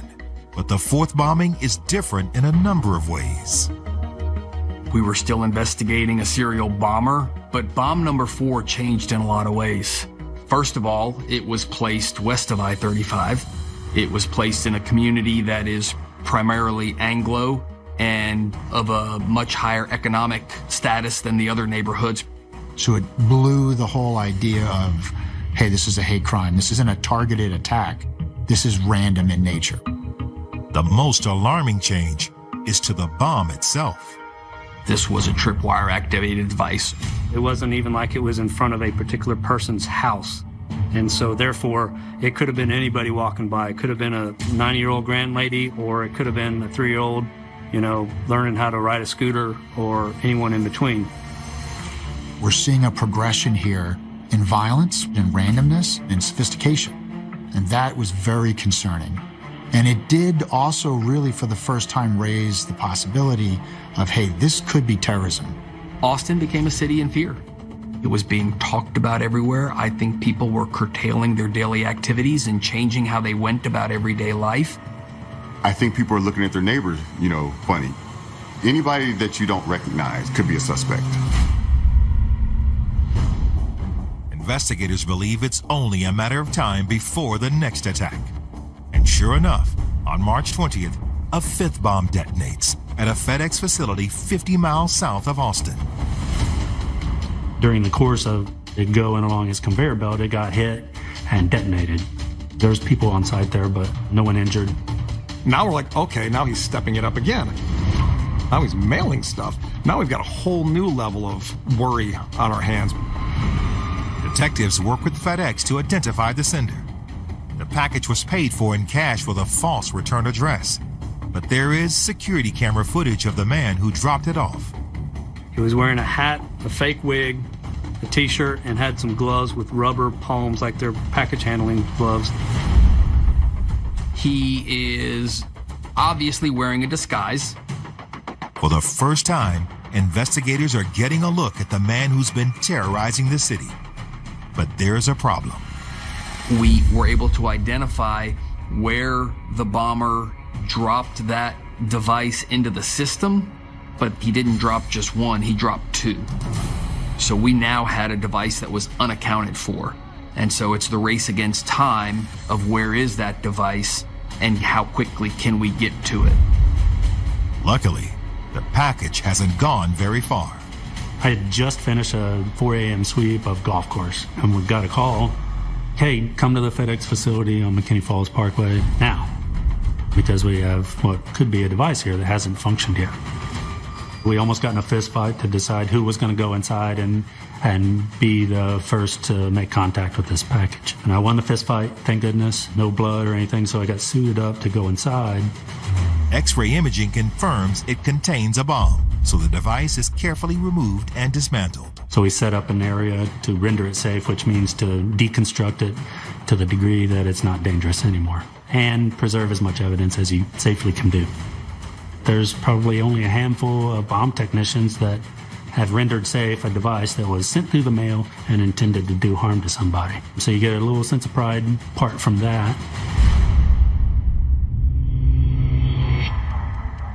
Investigators now have two things they didn't before: undamaged components to trace and a new lead. We interviewed the employee who accepted the package from the bomber. That's where the break really starts to come. And then we're able to piece it all together.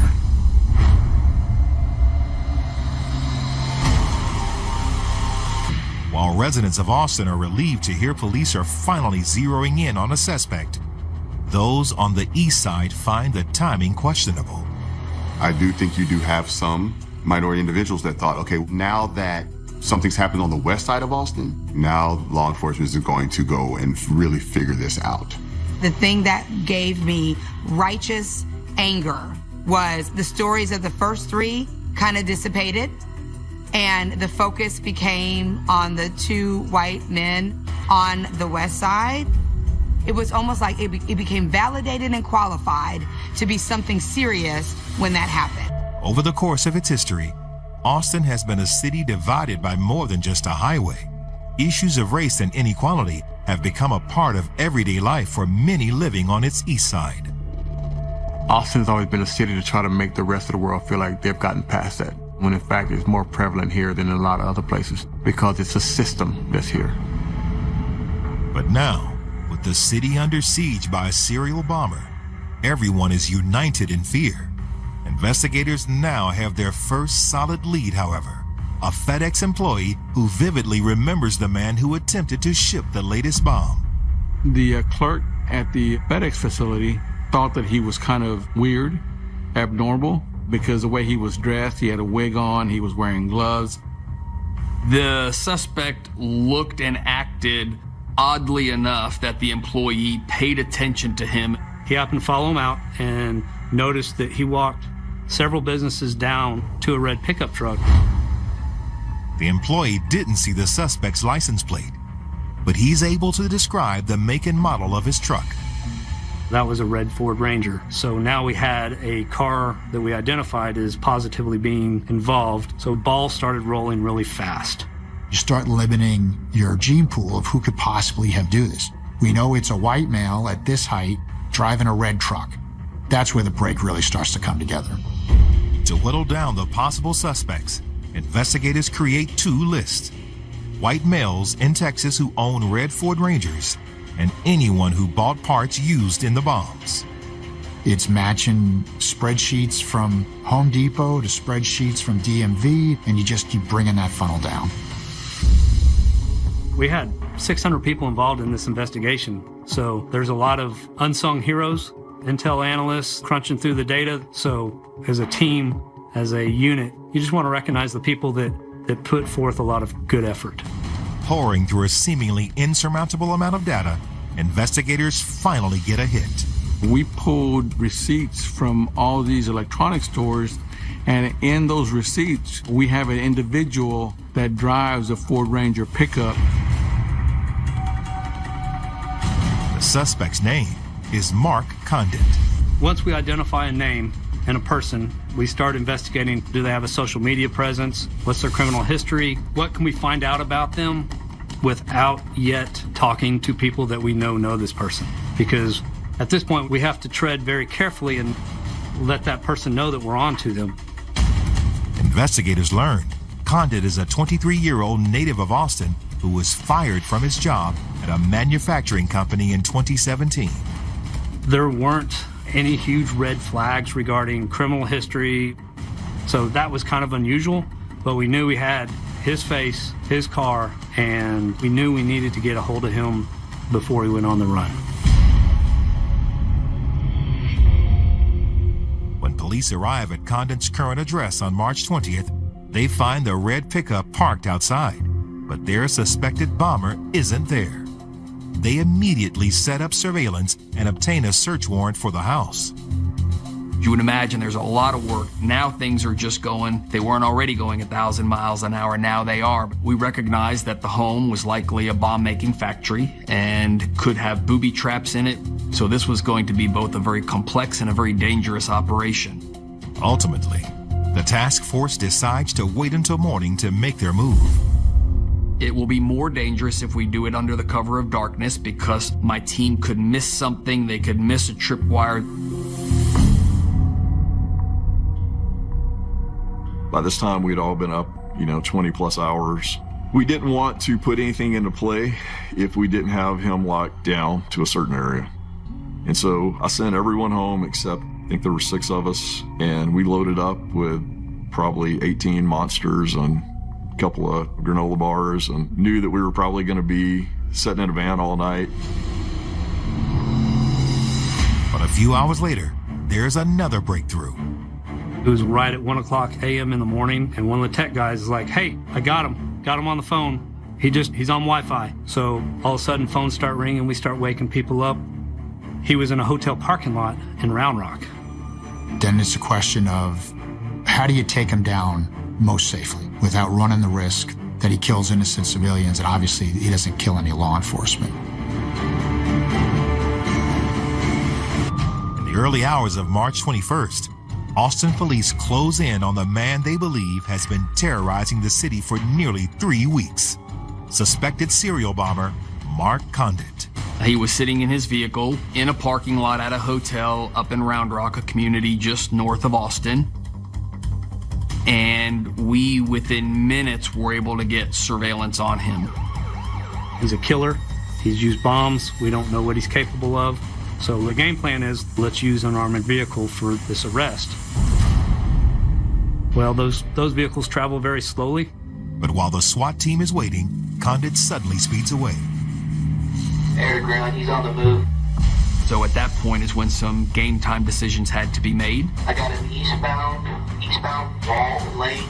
I said, hey, under no circumstance can he get on the freeway. We cannot lose this individual. He came through the parking lot, turned onto the frontage road. We turned in behind him.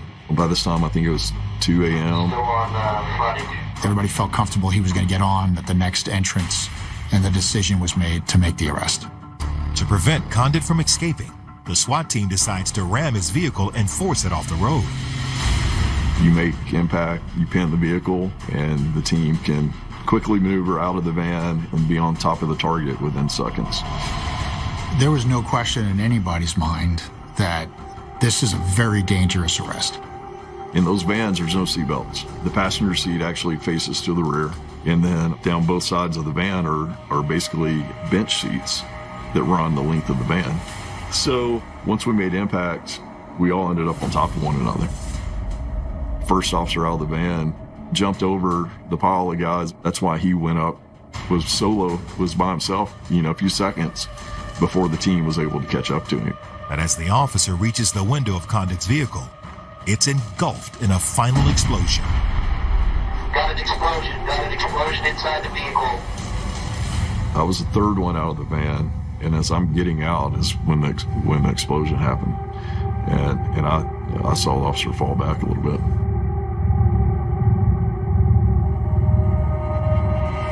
Condit dies in the blast. Miraculously, no one else is seriously injured. And frankly, by the grace of God, none of the SWAT operators were killed. Some of them got hurt a little bit, but that could have been much, much worse. When investigators search the wreckage, they find a taped confession Condit left behind. And where he confesses to all the bombings that have been going on in Austin. And he talks about why he did it. And he very clearly articulates that I'm a psychopath and I just love killing people, which I don't know if that's scarier or not. I think in a way you want to have a reason, because I think for normal people, it's hard to mentally wrap your brain around the fact that somebody would do this. It was shocking. Detectives find more evidence in Condit's house. The next morning, myself, someone from FBI and APD, we went to the bomber's parents' house to give a death notification.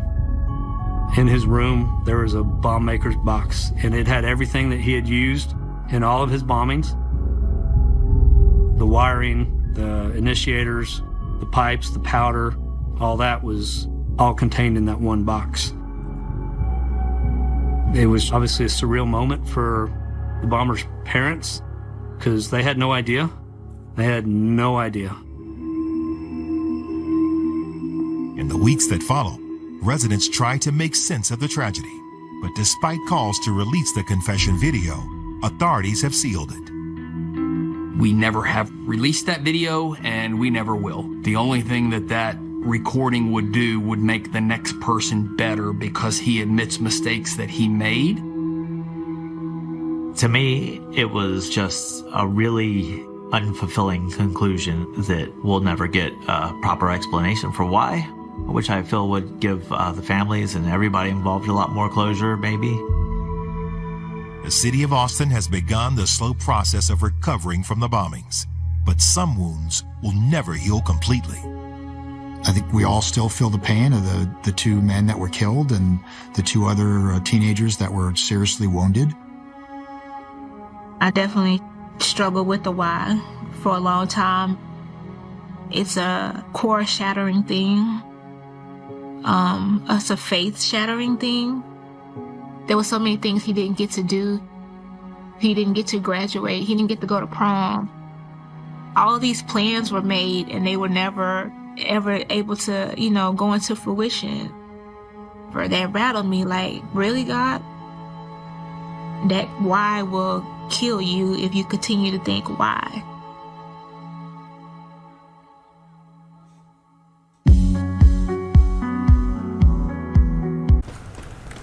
Chọn cái này à? Thì lại sang bên này vui.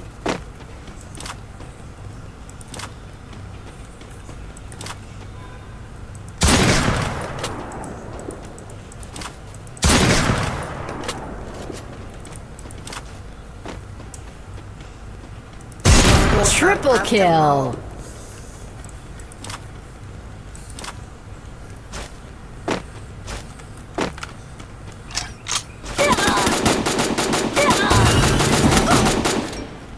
Bắn đê đủ.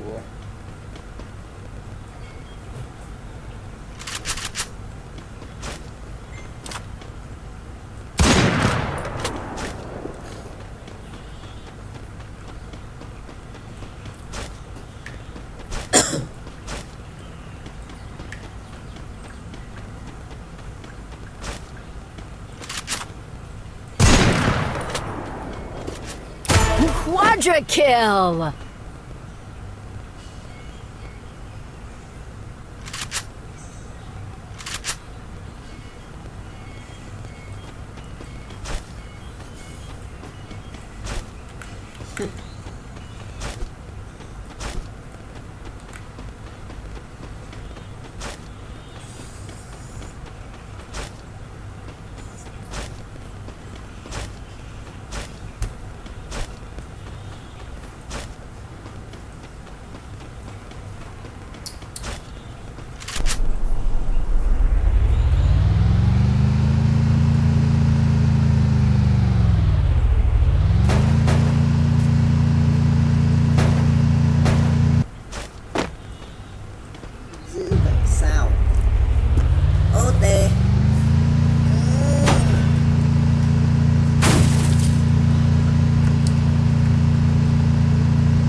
Dominating. Triple kill.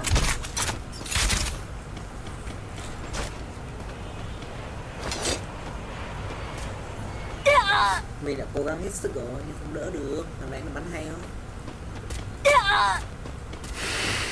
Khu này chém nhau nhanh vậy.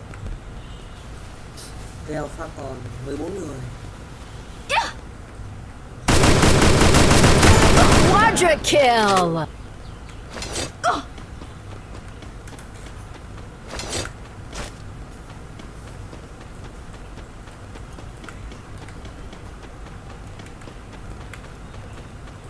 Kinh dị. Ôi phải là gì?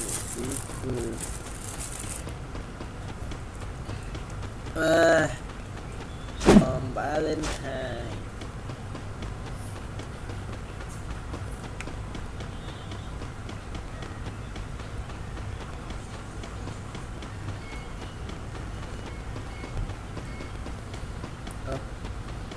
Ôi phải nhà mà hồi là cái gì? Sẽ đó.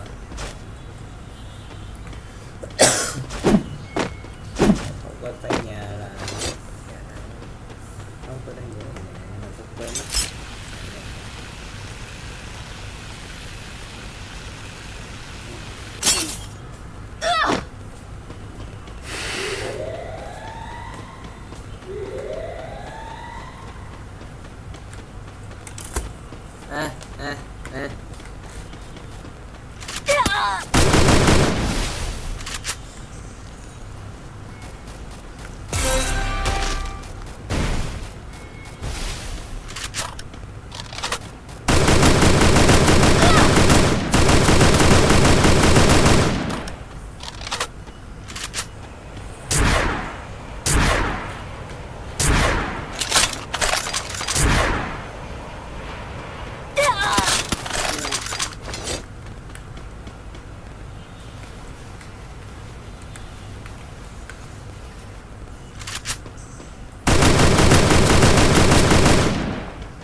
Nước gần tối số dưới xoay đồ đặc gì nữa mơ hô lắm anh Đức là ông cứ áp đi thôi áp có phút đắt áp đi rẻ nó có nhiều sản phẩm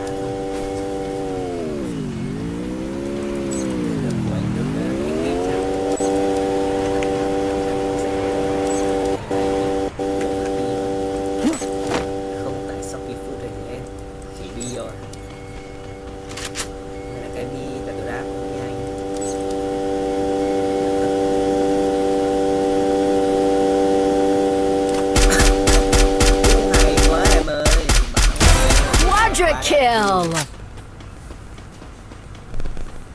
Mèo ngố.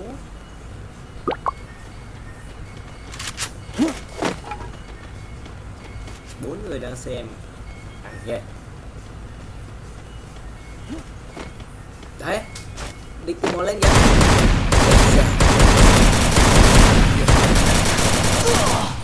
Dominating. Shogun, lâu lắm mới thấy cái thằng của mình.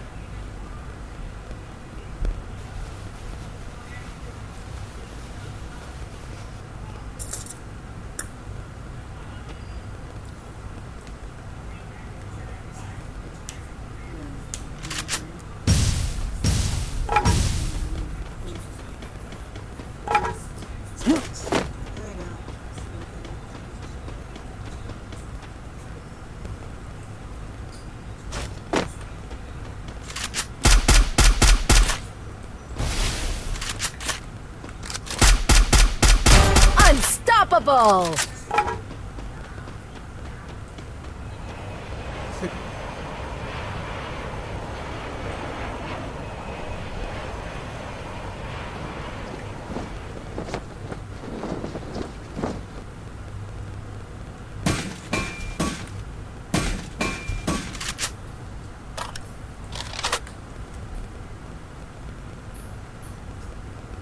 Nhẹ tí nữa thì quên tối mùa.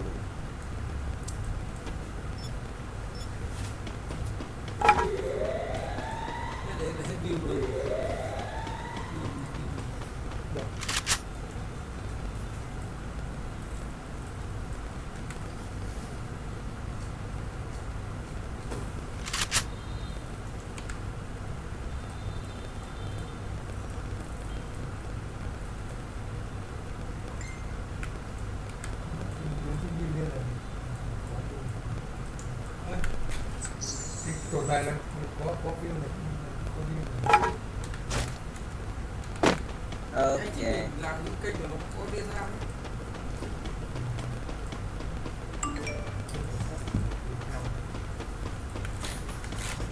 Chắc qua xem.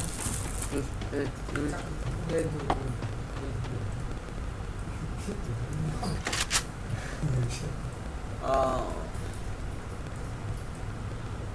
Hai người xem, nhưng mà mọi người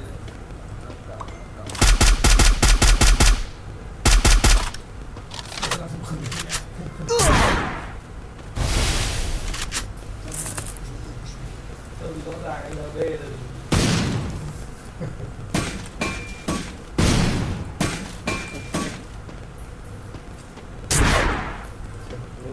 ai biết anh không?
Mấy độc vệ này nó vào nó thấy mới thật quý studio ra quen đi của mình biết lắm hóa ra là như vậy, không chạy video nữa. Lâu à, sao anh độc vệ kênh em Chạy video nữa trước để có một ông nhìn anh Long sao đây độc vệ kênh ở biết đâu là luyện nữa. Luyện tự nhiên để yêu tắt te thì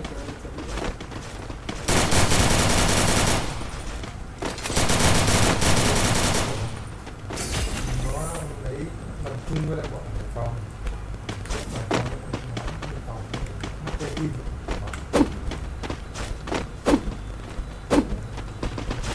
Biết. Nó có kênh được bọn đấy làm.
Ok, được rồi.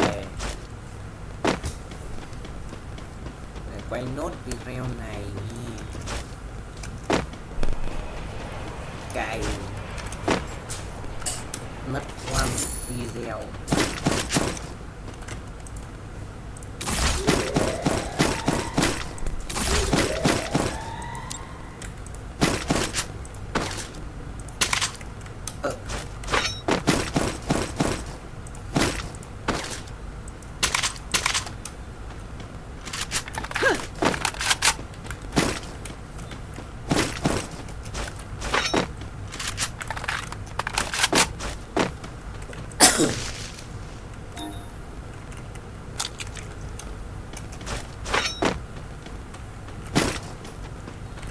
Ăn gì đấy?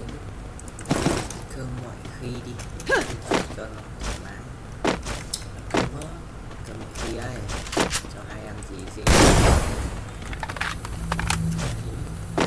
Quay đi. Em lười đi siêu thị lắm. Em đóng cửa lắm. Ăn đi. Rồi xin. Tôi giảm cân bằng việc không ăn trưa đủ rồi. Thế là do ngủ đến trưa chứ.